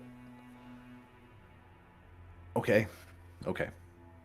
If you think that is the correct path, then do it. But like Forge said, if it gets too much, if it's not something feasible, just leave it. Make your way back up to us. Because, like Charles said, this mission is about survival and accomplishing our main goal. Servers are not worth dying over. She'll nod and then look at Stakes and just I'll start heading down the hallway. Stakes presses her head against Juniper, and then against Raymond, and then finally against Forged, giving a reassuring kind of head bump. Before they fully leave, and they start heading down, hey, I want you to remember one thing, though. Just do what the Hell Hounds do best, and fuck shit up.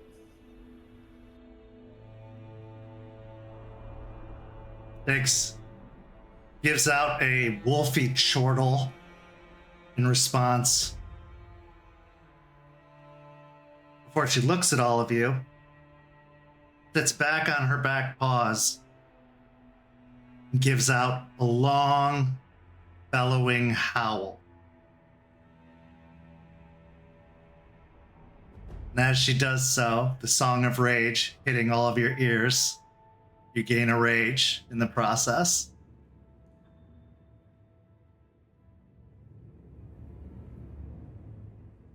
Okay, we are breaking into two separate scenes here. Delphine, you and Stakes start heading towards the server room. The other three start heading towards the executive offices and boardroom. Forged, Raymond, yes. Would it be possible to start marking the walls as we go past them? Because I have no idea if this is about to turn into some freaky maze or something, but I would like to mark the way for Delphine and Stakes. Sure. Yeah, as you mark the way, I mean, it doesn't seem like it's all that complicated as you reach another T intersection, one going towards the executive offices, the other going towards the boardroom. But you can choose a direction from here. What do you do? Once we reach this T, do I get a feeling of which way is the correct way? Like examining each way? Could I activate my penumbral senses now that we've split the party? Sure. Okay.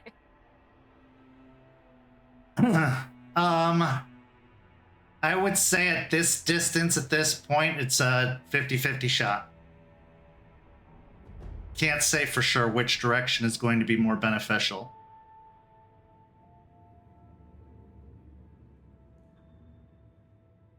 I imagine it's like we reach this crossway, Forge standing there, breathing heavy from these previous fights, all this action, and the adrenaline coursing through him.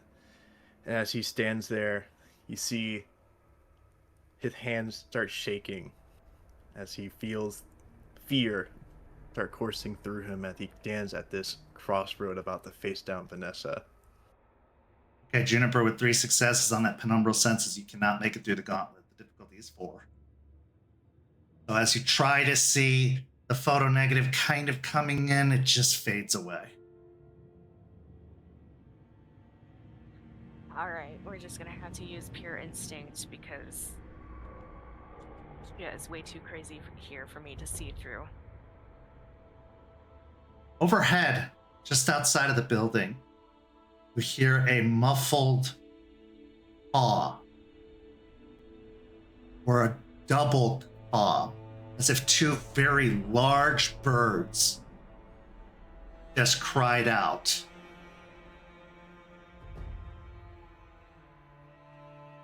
It's weird because it feels almost ethereal in the way that it screeches.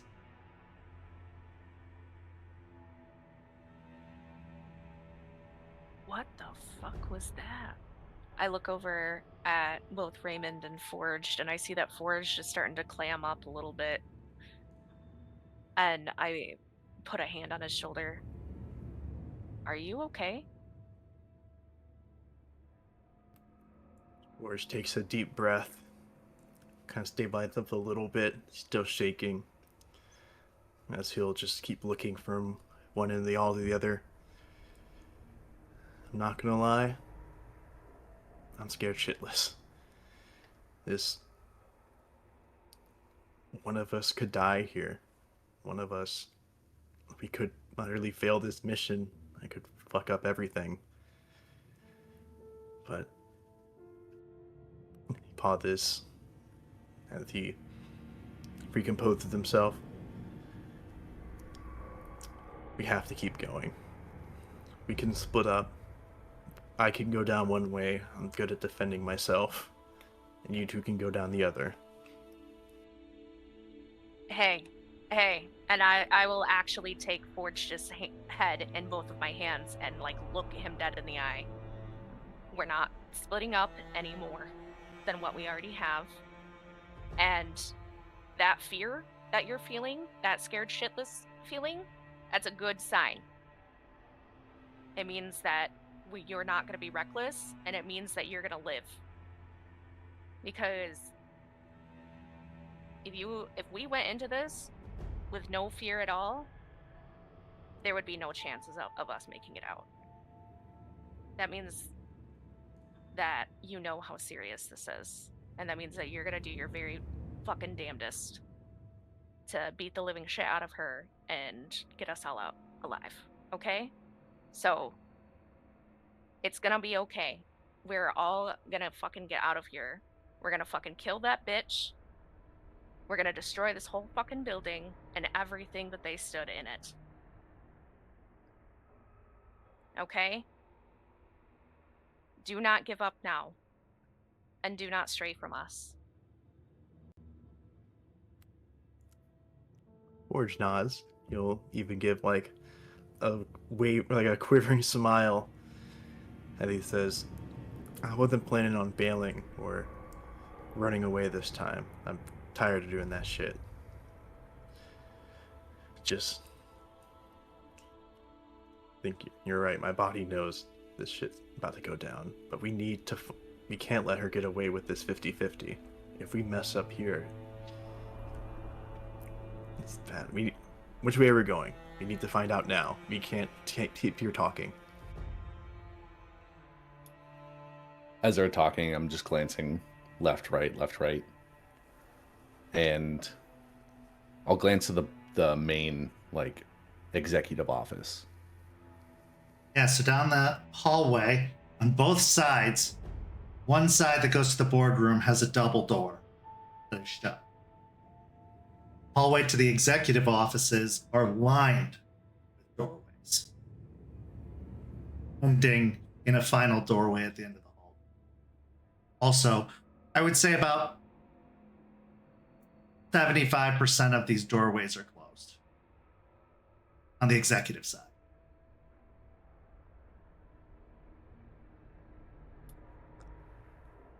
I have a feeling that Vanessa would still be in her position of power and would stay in the executive room,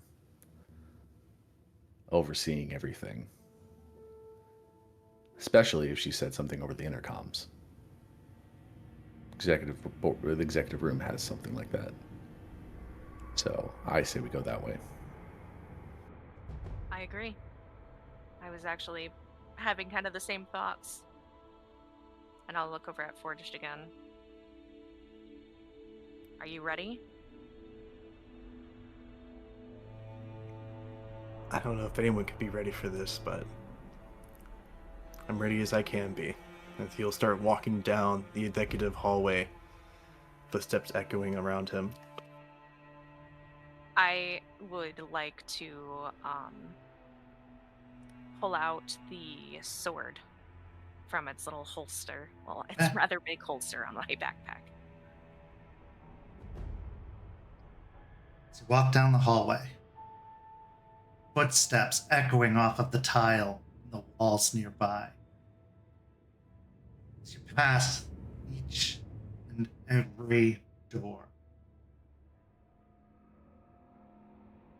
you can see that the name cards on the doorways are all faded. Most of the names have rubbed off in time. Aware as you can be, Raymond, you don't hear any noise coming from any of those doorways. And then you reach the edge of the hall, the end where the final doorway stands. And this one has a shiny, brand new name placard that, even with the illusion, remains. That says Vanessa.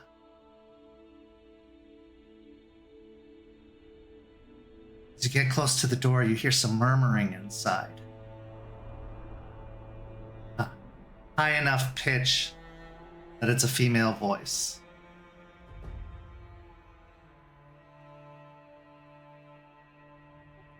I'll look at Juniper and Forged, and I will just, no secrecy, nothing like that. We're gonna get this done.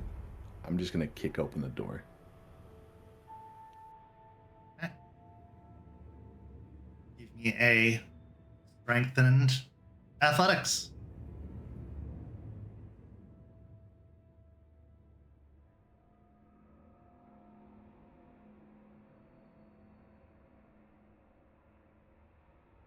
Five successes.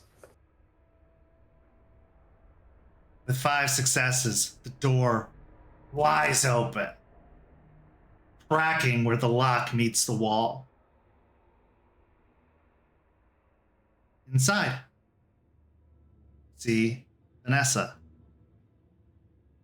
Stood by a desk with a phone as she's hanging up the receiver. My boyfriend's back. As you have now made contact with a green siren, you cannot recover willpower and you cannot heal aggravated damage. As you go to confront Vanessa, 2 of the doors behind you shatter as 2 infected Krynos werewolves walk out into the hallway.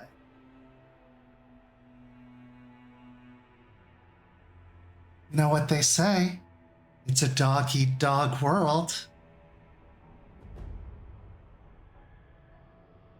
Before we get to combat, we switch to the other room. Delphine, as you walk over towards the server farms, following the hallway which ends and then turns, you can feel stakes rubbing up against your leg, brushing up against it as you walk, showing how close she is standing to you. You eventually come up to a room where you can hear whirring, buzzing, occasionally beeping. Yeah, sign on the door that says servers. Go to open the door. Of course, it's locked.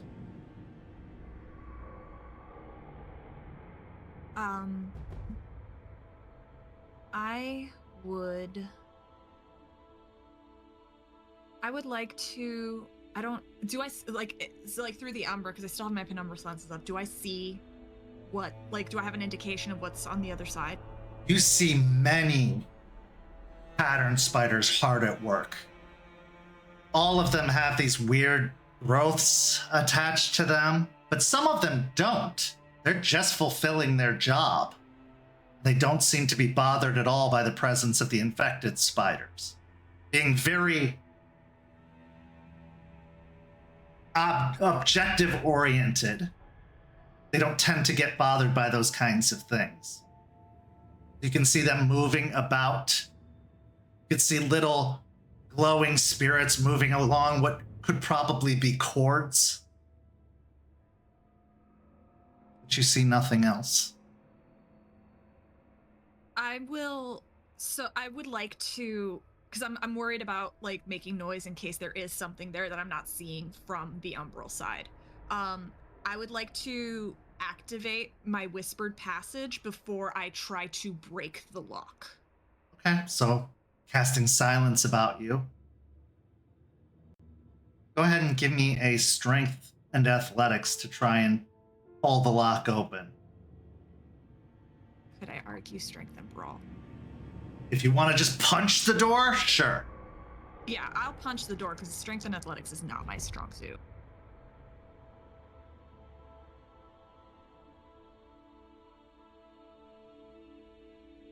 4 successes.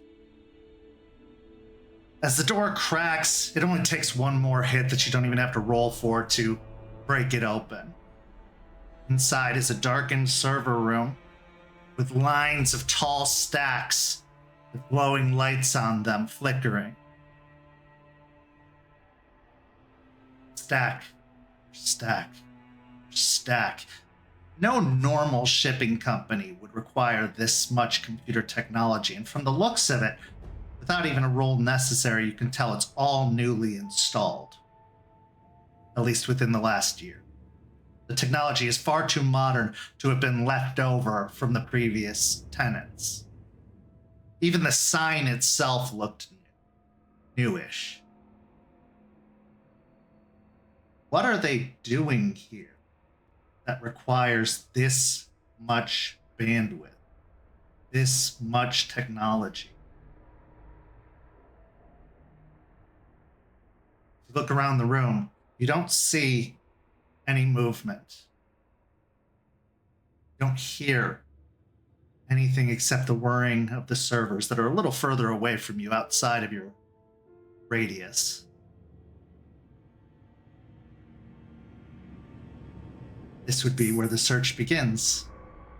Yeah, so since I only wanted the silence to break the door down, so I'm going to drop it now. I'm going to be searching for like a main terminal where like, because like all of these computer server rooms have at least one computer where like they... Sure. Honestly, easily enough. You're right, there is one computer amidst all these server stacks. Desktop computer, also fairly new, pretty high-end, top of the line. It has a screen that's illuminated with a password login location. Okay. I know I'm not going to guess the password. So what I would like to do, I would like to lay my hands upon the keyboard.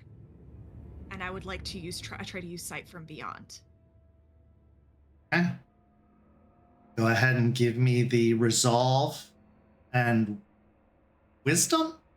It's intelligence and wisdom, actually. Okay.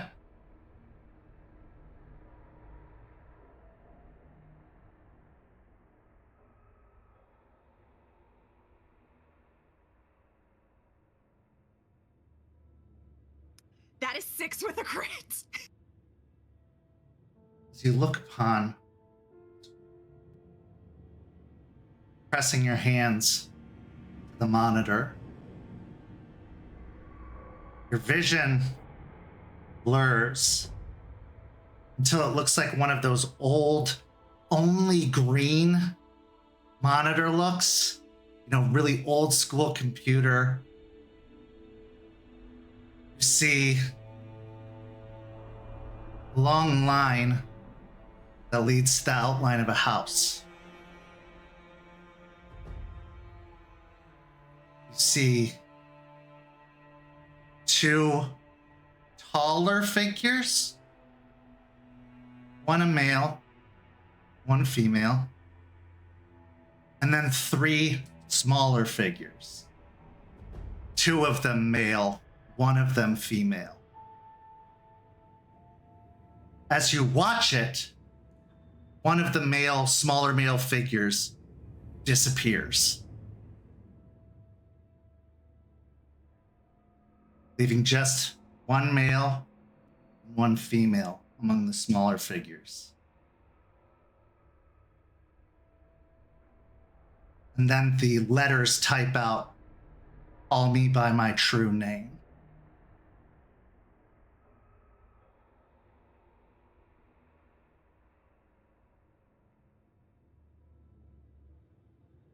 In the in the briefings we've had with the pack and the Sept, we've been told about Baylor, right? Yeah. I'm gonna type Baylor. Type in the letters. Says incorrect password.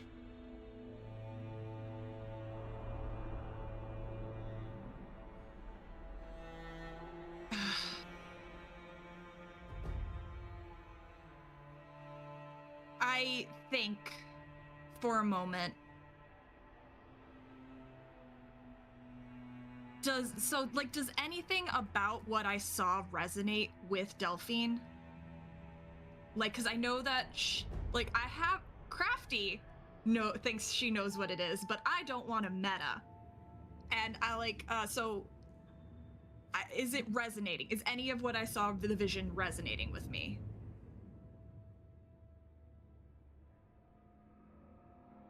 Something about the disappearance of one of the smaller male figures triggers a memory, a story you were told. Someone going missing.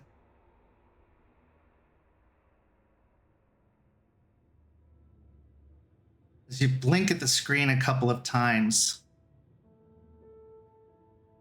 the letters that make up incorrect password blur. Vision isn't over. As the letters unscramble, it says, "I am my brother's keeper."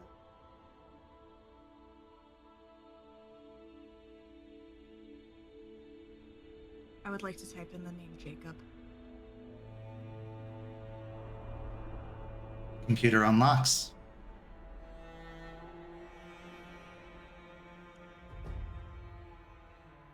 And in the desktop screen is a picture of an infant child wearing a black Santa hat, sat in front of a Christmas tree. And I have seen this child before, so I recognized Cooper. I'm going to take the time to look through what I can find.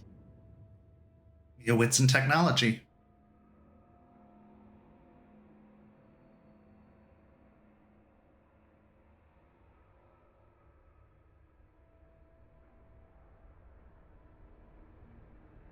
Okay, so it is a brutal.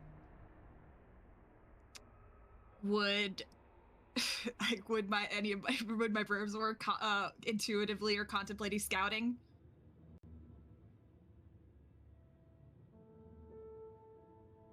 That's a good question. This isn't really scouting at this point. This is investigating. I'm trying to deliver the information of Forge's son to him. You can say no. You can say no.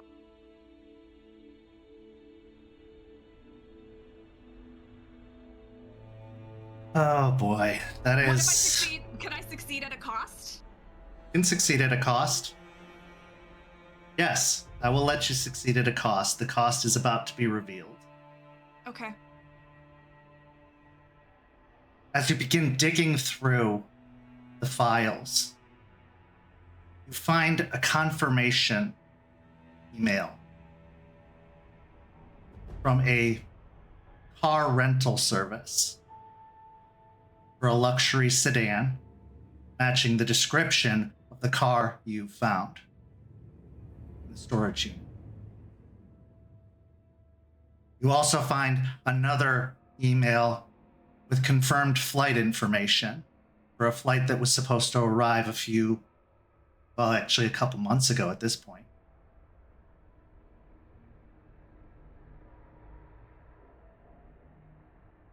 You then see a whole folder that says correspondences. As you go to open the folder, the monitor goes dark as you hear a cord get unplugged.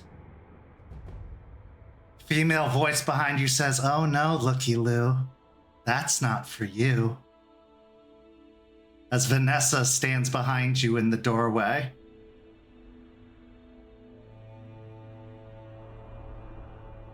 Because you are making contact with the green siren, you cannot recover willpower and you cannot heal aggravated damage. She says, "I think you've seen more than enough. But I like this game." And she knocks over one of the server towers. And it ignites. Fire starting to spread into the room. What do you want to do? Your exit is obstructed.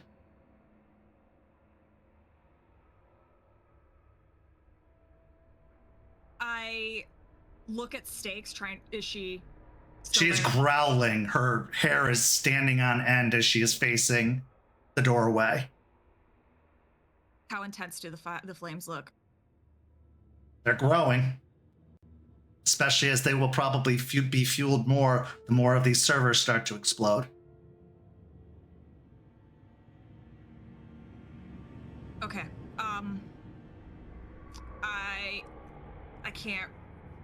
I can't risk getting stuck here with no exit. So what I will do is I'm going to put the flash drive in the computer. Computer doesn't have any power. Oh, that's right. Never mind. I forgot. Sorry, I forget. Technology needs electricity. Fuck. Okay. I'm gonna try to get out. So you're going to try to leap past the fire. Yeah. Give me a composure and resolve to see if you can even muster the courage to do so, as fire is one of the only things that can destroy you.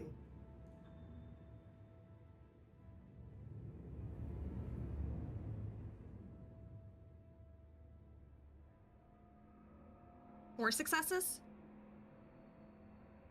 Build up the courage, taking a few deep breaths, taking out the shape of the doorway. You hear Stakes take off. You see her just go running towards the door and leap through the fire, and you hear her tackle Vanessa, who lets out a scream of surprise. And then you hear a gunshot and a yelp. Roll me a Dex and Athletics to try and leap through the fire to the other side. Would my my favor work here because it is an athletics pool for escaping? Yes.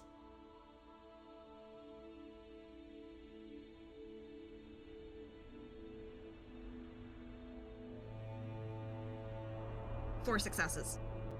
As you run past the servers, you are almost chased in a dramatic way only movies know how to do best, with servers blowing up behind you with each step, explosions sending sparks all across the floor. As you leap through the fire, feeling that heat pressing against your skin, clothes, soles of your shoes. Come rolling out the other side of the flames just eating away at the doorway and the room beyond. Smoke starting to pour out of the door. In front of you, you see Vanessa standing over a downed Hispo wolf. You can see smoke or sizzling emanating from a wound in her side. Only one thing could do that, a silver bullet. She has the gun leveled at the wolf's brain. She looks at you. Are you feeling lucky?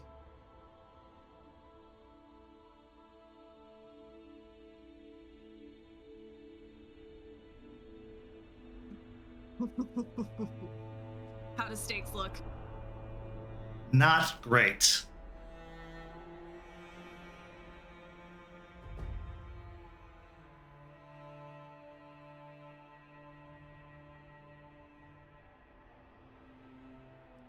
Put it down.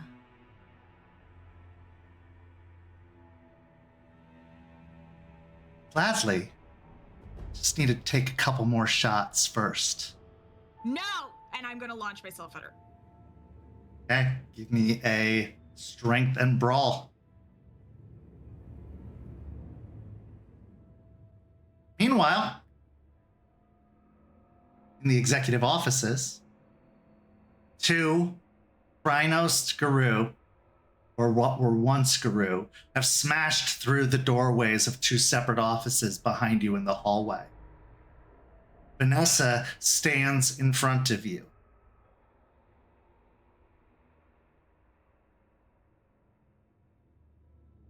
What are you going to do? Declare your intentions as we enter into combat. There's a moment as they break through the door. Forge quickly turns to the other two as he comes across this crossroad now of which enemy to engage.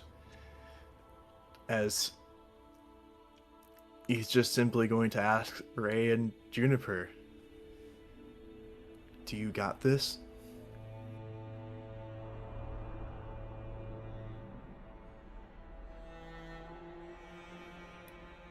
I'll look at Forged and nod. We got this.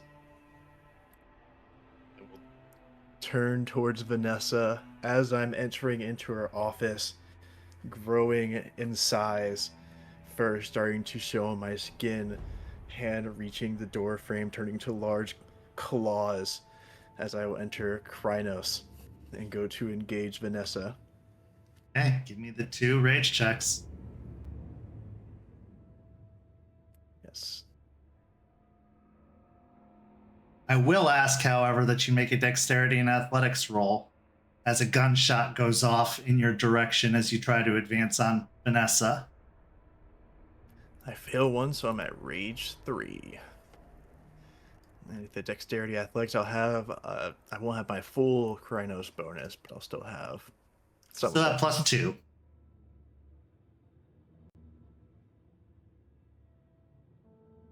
Juniper, what are you doing?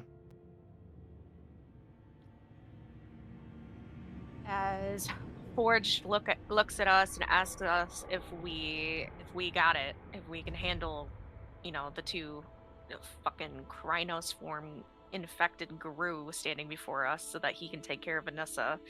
And as Ray nods his head, says, we got this, I direct all of my attention to Krynos and I pull the sword up. And I get ready to attack, and I would like to use Spirit of the Fray. Okay, give me a strength and melee. You're using the sword. Raymond.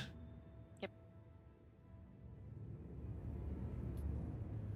As Juniper advances, I am right behind her, as I will also turn into Krynos and engage one of the infected Krynos in front of us. Okay. Make the 2 rage checks, and then roll me a strength and brawl. I will say that I did I pass passed the rage. one. Yeah, for the Spirit of the Fray? Yes, Cool. I passed Yeah. both to attack them both. Awesome.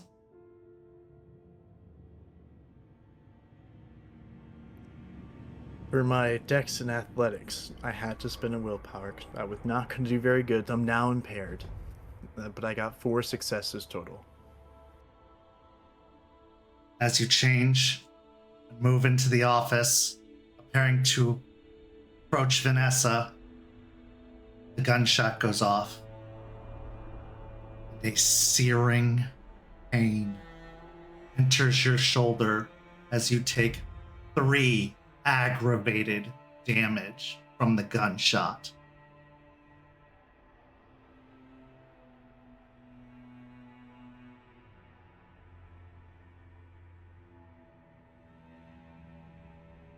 Okay.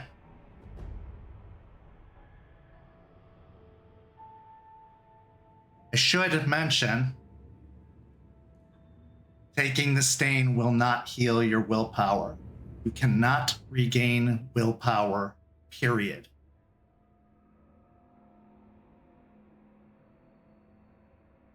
For 24 hours.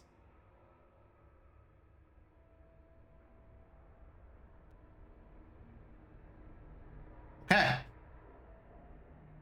Juniper, what'd you get? I got 7 with a crit. Raymond, what'd you get? I got 7 with a brutal. Okay. As you hear the gunshot go off behind you, both charge forward into the awaiting Guru, who launch themselves at you. But they are not quick enough to avoid a arcing blade that strikes one, slashing across its chest, and then finds its way to the second one, also slashing across them.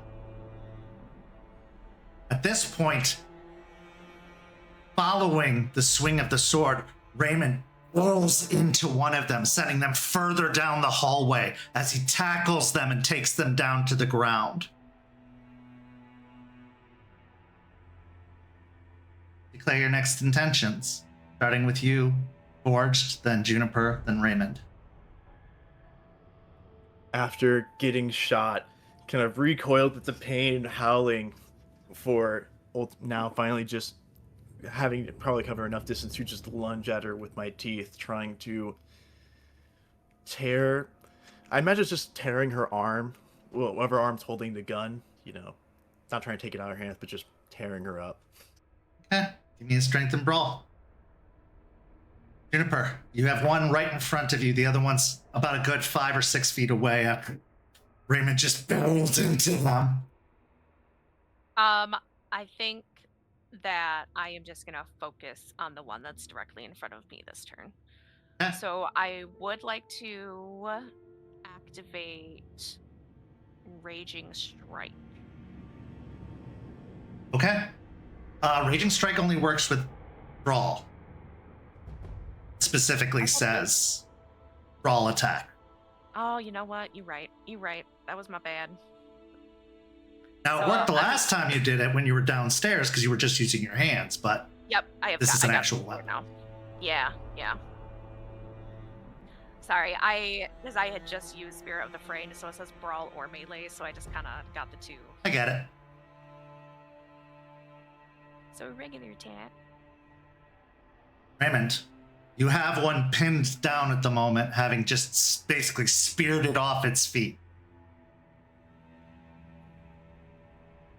I will having on the ground, just open my jaws and just go straight for its neck and try to bite and rip. Okay. Give me a strength and brawl as well. So, Forged. 9 successes with a crit. Okay. You make contact with Vanessa, undoubtedly. You bite down upon her arm. And yes, you do rip it off. She lets out a scream of pain as she falls back against the wall. This black oozing blood coming out of the stump of her arm. But as it's torn off, she pulls out an inhaler and takes a puff of it. And all of a sudden, from the stump, a mushroom arm starts to grow out of the stump. As she infects herself.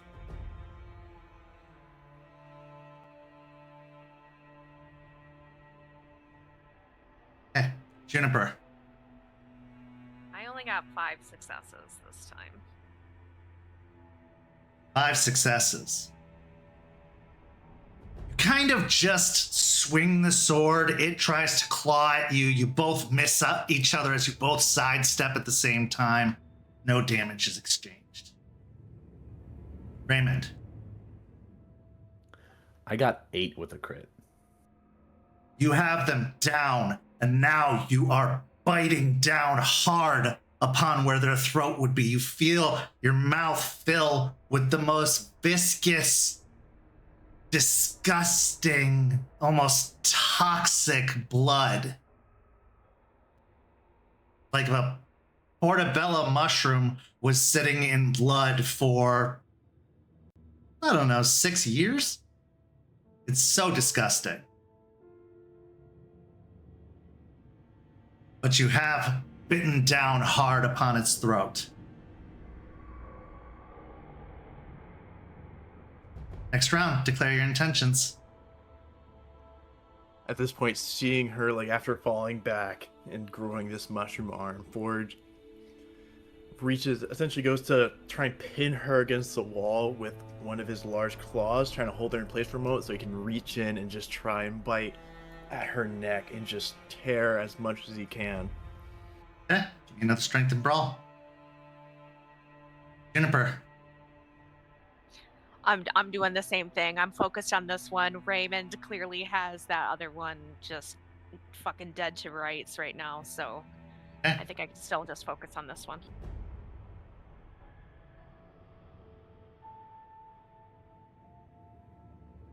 And Raymond. I mean, I'm already biting. Rip and tear until it's done. That's strength and brawl. While we come to the results of those in a moment, let's go back to the hallway outside of the server room.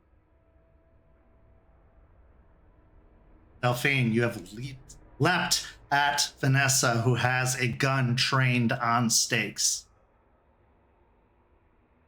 What do? What did you get? I got 5 successes. 5 successes. Just enough to knock her aside, the gun going off, but not hitting stakes in the process. Don't do any damage, but you did manage to stop her from doing any damage. I do this, I am snarling at her face, like, you will not fucking touch her! And I am going to shift into Krynos. With the 2 rage checks. Succeeded 1, lost 1. So now I'm at Yes. 4 rage. Go up into your hulking war form. You can attack at a -2 if you would like. Absolutely, I'm going to do that.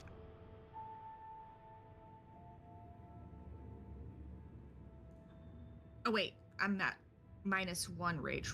I'm at 4 rage now, so I rolled with 5 rage dice. Let me re-roll that.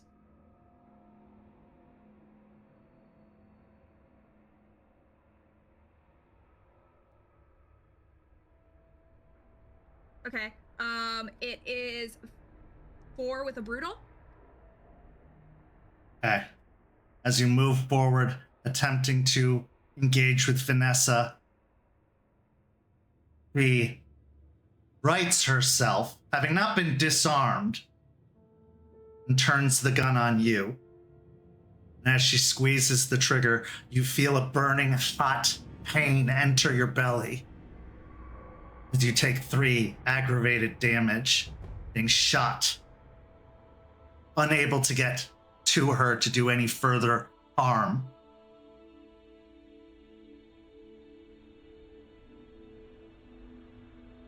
I need you to make a Dex and Athletics roll, -1, as another female voice hears from behind you saying, well, that wasn't very nice. And a second Vanessa manifests in the hallway.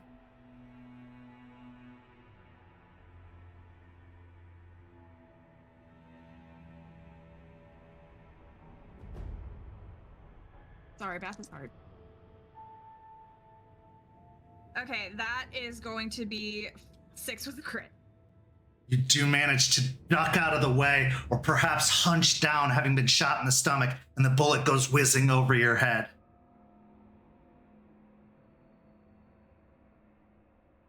What would you like to do? First, I would like to heal a superficial, because I still can't do that, though. Still right? can do that. You just can't heal aggravated. All right, I pass. I'm good. I'm going to roar at stakes to get up and fight. Give me a charisma and leadership. That's 1 dice. It's a success, but it's still just a single success. Yeah. Stakes isn't moving at the moment. Perfect. Yeah, I can't leave her, and I refuse to leave her. I'm just going to... I want to throw the Vanessa I'm fighting at the other Vanessa. Yeah. Go ahead and make me a strength and brawl. You have your full pool now, having made the transition.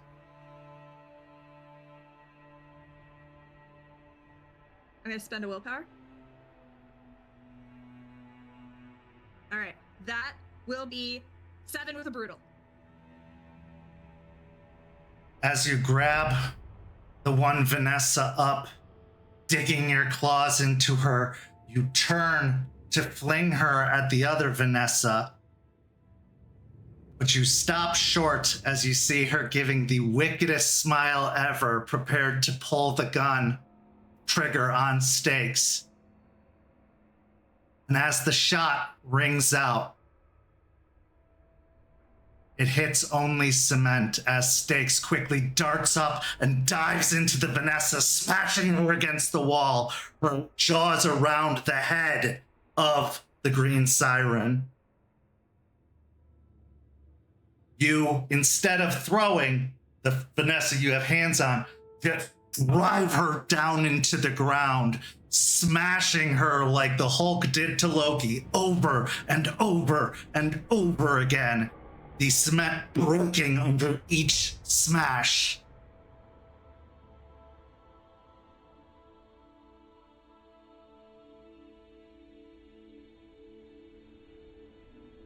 With this, you defeat both Vanessas through your combined efforts and 3 rounds and out. Meanwhile, almost simultaneously, Forged, what'd you get? I got another 9 with a crit. With the crit. Juniper, what'd you get? I got 8 successes with a brutal outcome and a crit. Raymond, what did you get? I got 9 with a double crit.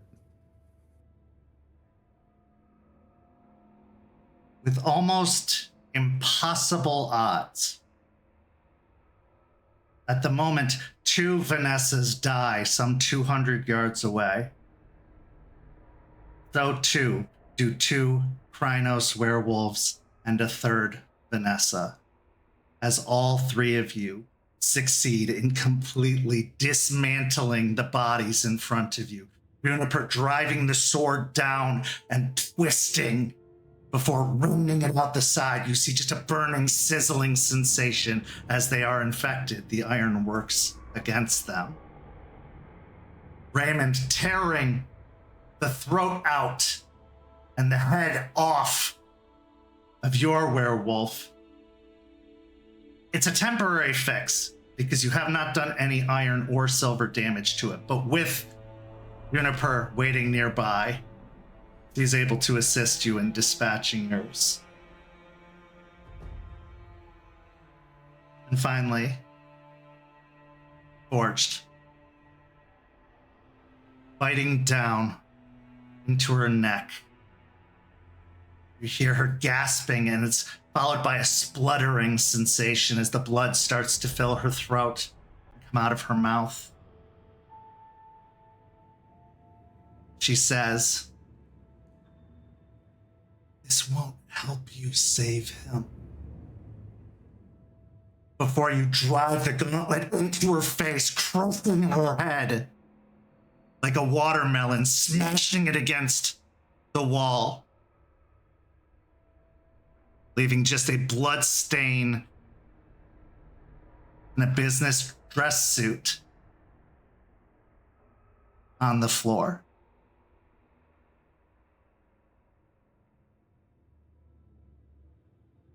The conflict is concluded. You have achieved your objective.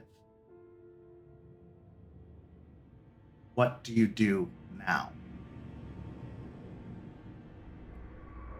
After punching Vanessa into pace, you just keep hearing the sound of punches. You're shaking the building a little bit. You just keep punching this suit over and over as he starts shifting, shrinking back down into his Hamid.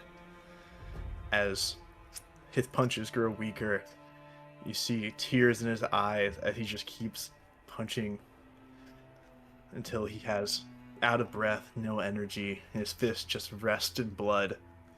He just stares down his bloody fist, tears welling up in his eyes. Forged. And I'll throw down what's left of the sword and I'll run to him and kneel down before gently putting my hand on his shoulder. It's over. It's over. It's okay. Now, Raymond, with your wits and awareness score that have allowed you to keep this entire time, you did hear gunshots in the other hallway.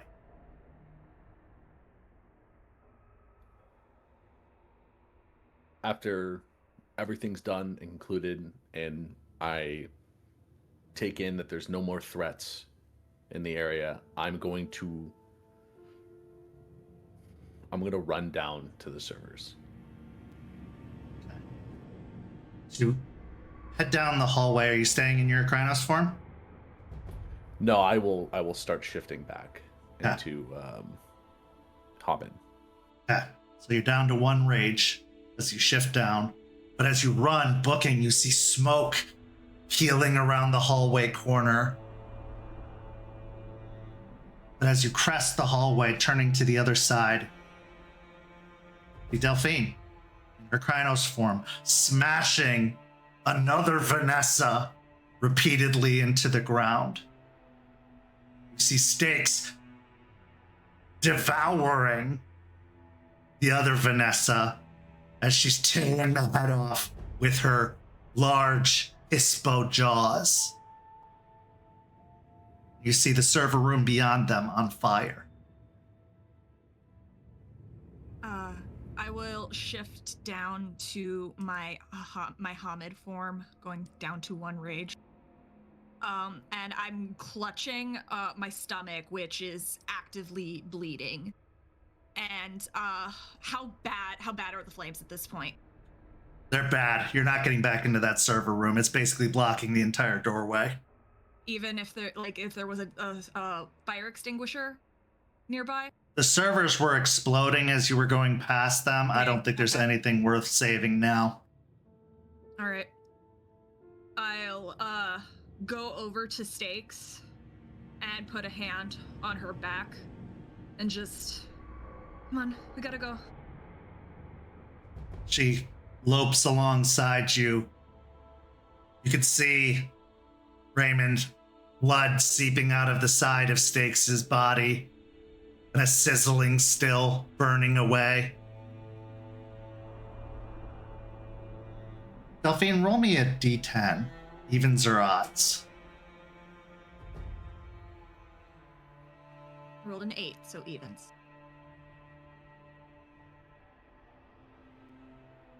The bullet went in one side of you and came out the other. It is not still lodged in you. However, there is no exit wound on Stakes. I did get a med kit. I would like us to get to the others because Juniper has better physical medical, with Ray and Juniper, we can potentially get the bullet out together.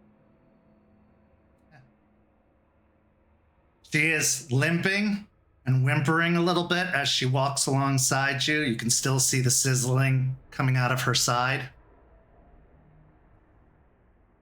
Depending on how quickly she's moving, I am going to turn to her, be like, switch back to Lupus or Hobbit. I will carry you. Nods her head, switching back into her Lupus form. I will scoop her up, and I will dead sprint upstairs. You run down the hallway back to the other hallway leading to the executive offices. Turning the corner, you see Forged and Juniper. Juniper, you see Raymond come around the corner carrying Stakes with Delphine alongside, who is also gripping her stomach.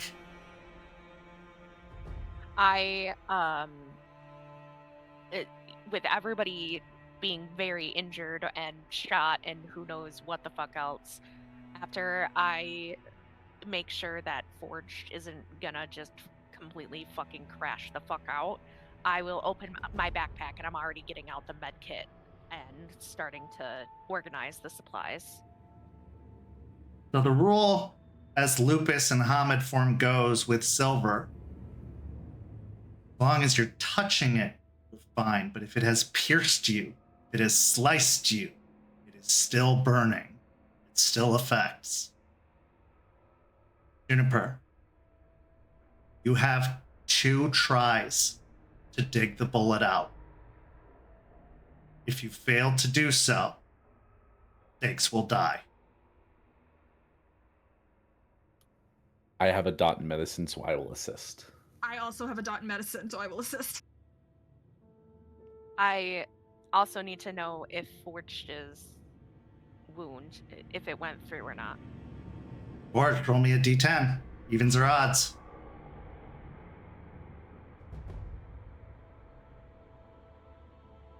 I got a 2, even. And it went through to the other side. It has an exit wound. Okay. After doing that assessment, I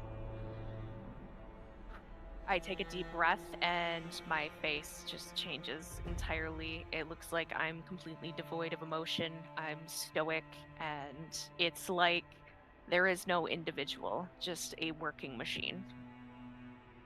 And I'll have the others lay her down and show me the wound as best as I can. Do we have a flashlight? Sure, that seems like pretty standard gear that you take with you. It'd be in the backpack. Yeah. I will have Delphine hold the flashlight. and I will have Raymond help keep the wound open, just using like some gauze pads, and I will take some forceps or some like what are those called? Are they Tweezers, called force. Yeah. Yeah. Um, and as best as I can, I will go in to retrieve the bullet. Okay. Roll me a dexterity and medicine.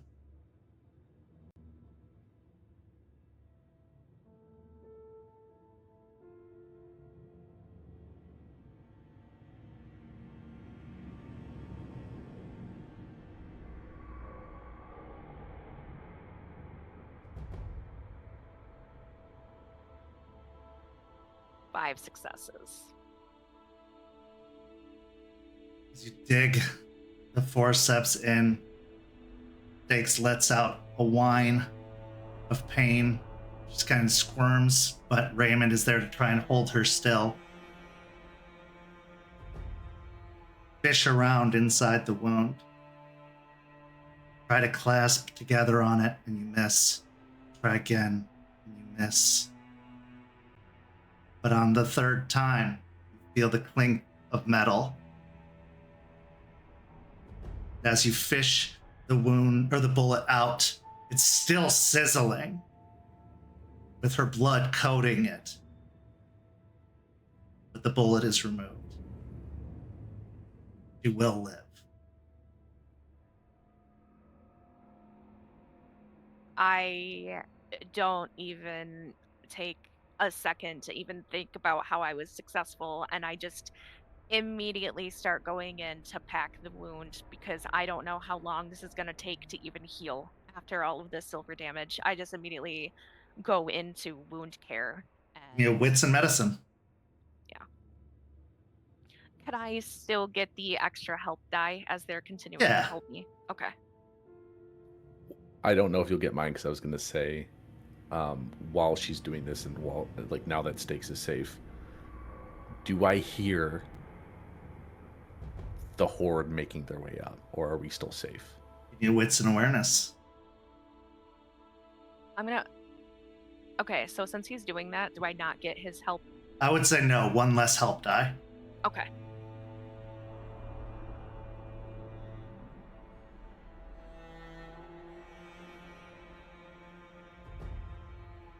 I got 6 with a crit. You are able to pack the wound and stop the active bleeding. It is not able to do any help in turning that aggravated into anything else. Aggravated can't be healed. But she will not bleed out. She will not possibly lose consciousness.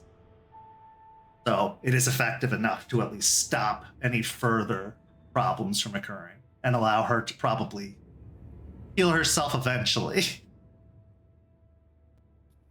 I'm going to use a willpower just to ensure that I succeed this, because I want to be sure that I hear these things. And I got 7 with a crit. Hear ruckus and noise for sure, but it's very, very faint. You had to guess they're probably in the stairwell. Okay, hearing that and knowing that they're in the stairwell, I'm assuming there's big window and stuff. Oh, over yeah. here and, like, Absolutely. what There's I'm- windows along the hallway. Yep. Is there a fire escape? Roll me a wits and investigation.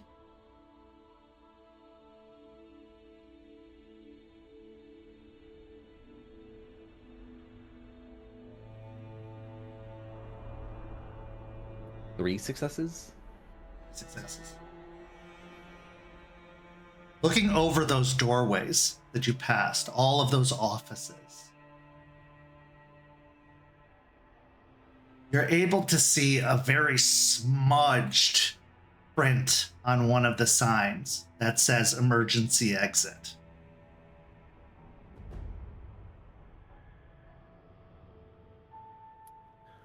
Okay, clocking that, I will move back to everyone. Okay, so it sounds like the horde is inside. They're in the stairwell. It might take him a little bit longer to bunch up enough to be able to climb up from the broken stairs. But we don't have a lot of time. There's an emergency exit in one of these other rooms. We can go down and avoid them all. But we're going to have to use the blood bag. Juniper, are you up for doing that again?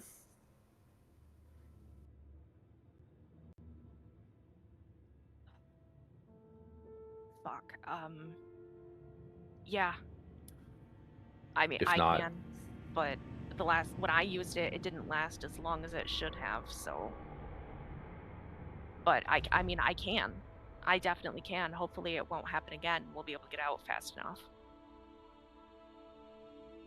Delphine will pull it out and just we'll hand it to Ray just for him and Juniper to make the decision. I'm probably the best equipped to handle it from what we know about it, so. Okay. Yeah, is Stakes good? Stakes able to be moved? Stakes, yes. She's not gonna bleed out. You're gonna be okay, Mom. But we gotta get going, and I'm gonna just quickly shove everything back into the backpack, and pick up everything that we used, pretty much. I'm gonna loop my arm around Forged so that way he and I are together, because I know I'm better at wits and awareness tests than he is. I'm gonna, as she does that, I'm gonna look at her and be like, and mouth, keep an eye on him, and then She'll just know. quickly go back. We're still been sitting, kneeling over the bloody remains of Vanessa this whole time. He hasn't even been listening to this conversation. All he can hear is the sound of his own heartbeat in his ears. His vision just almost feeling like it's gonna black out as he just feels empty. There wasn't a grand, amazing feeling of revenge. There was no triumphant moment. It was just a bite, a pull, and a punch, and it's over. And he thinks about her face, that there was a monster inside there. It wasn't a human, but it looked human, and that was, he just killed somebody. He never killed someone who looked so human before. He killed a monster on weird leech monstrosity thing on the boat. He killed zombies, but he never killed a human consciously. And as he thinks about that, and all this kind of gets to him, he just pukes on the floor, just letting out his stomach. As he just he's just panting, trying to hold himself up. Come on, we gotta go. He just looks at you with a blank face, just. What are we doing? What are we doing? We're leaving. We gotta go. We need to go. Forge, we gotta go. You need to listen to me. We can get your son, but we gotta go. He kind of absentmindedly follows, being pulled or pushed in any way. He just kind of goes with it as he just follows, still panting, as he's just recoiling from what just happened and still processing everything going on. It's gonna be okay, Forged. You're doing a great job. You're doing a good job. Just keep one foot in front of the other.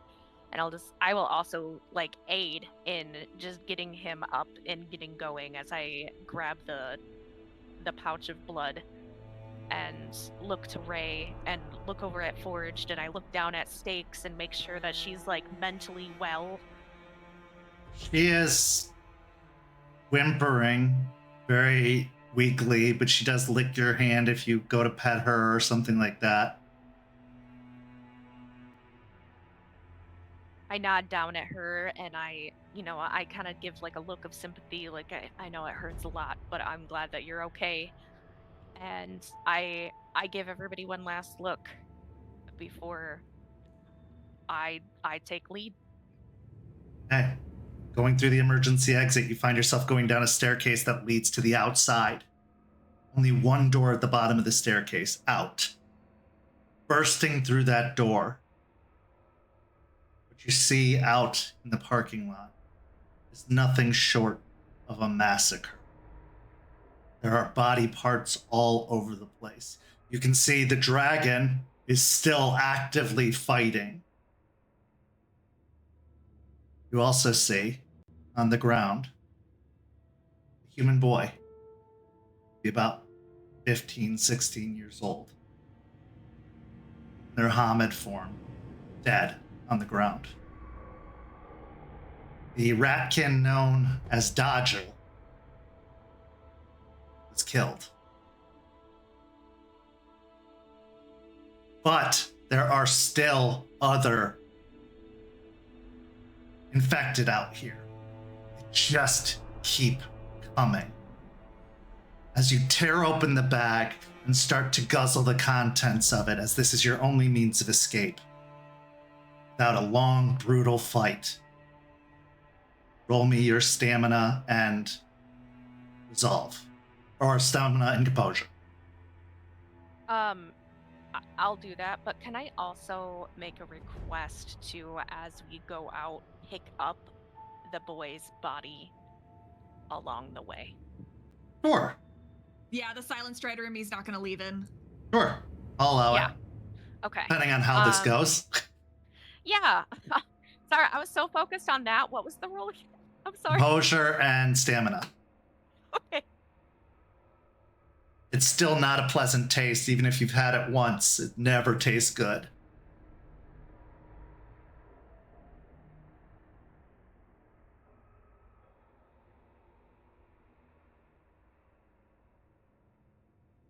Okay, so am I still allowed to spend willpower? I just can't heal it, right? Yeah, absolutely. You just can't recover Okay. willpower. I'm gonna spend a willpower.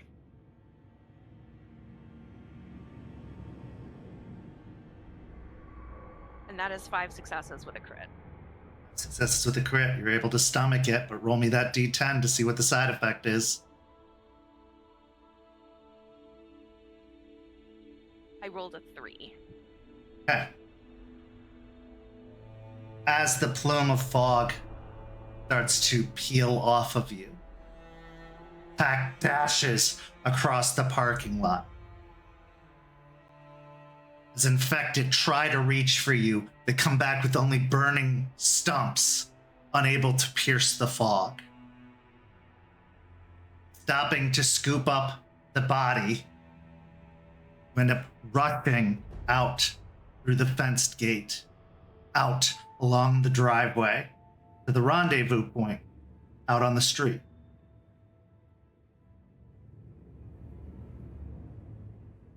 As you reach the street's edge, the fog dissipates. You've succeeded in your mission. But was the entire operation a success? Won't know until Tuesday. The Hell Hounds did their job this day. They accomplished their objective. This is where our story comes to a close. Because the outcomes of such battles like this aren't singular. Is the threat stopped or just simply stalled? Have to tune in to Rage Across Tampa on Tuesday to find out.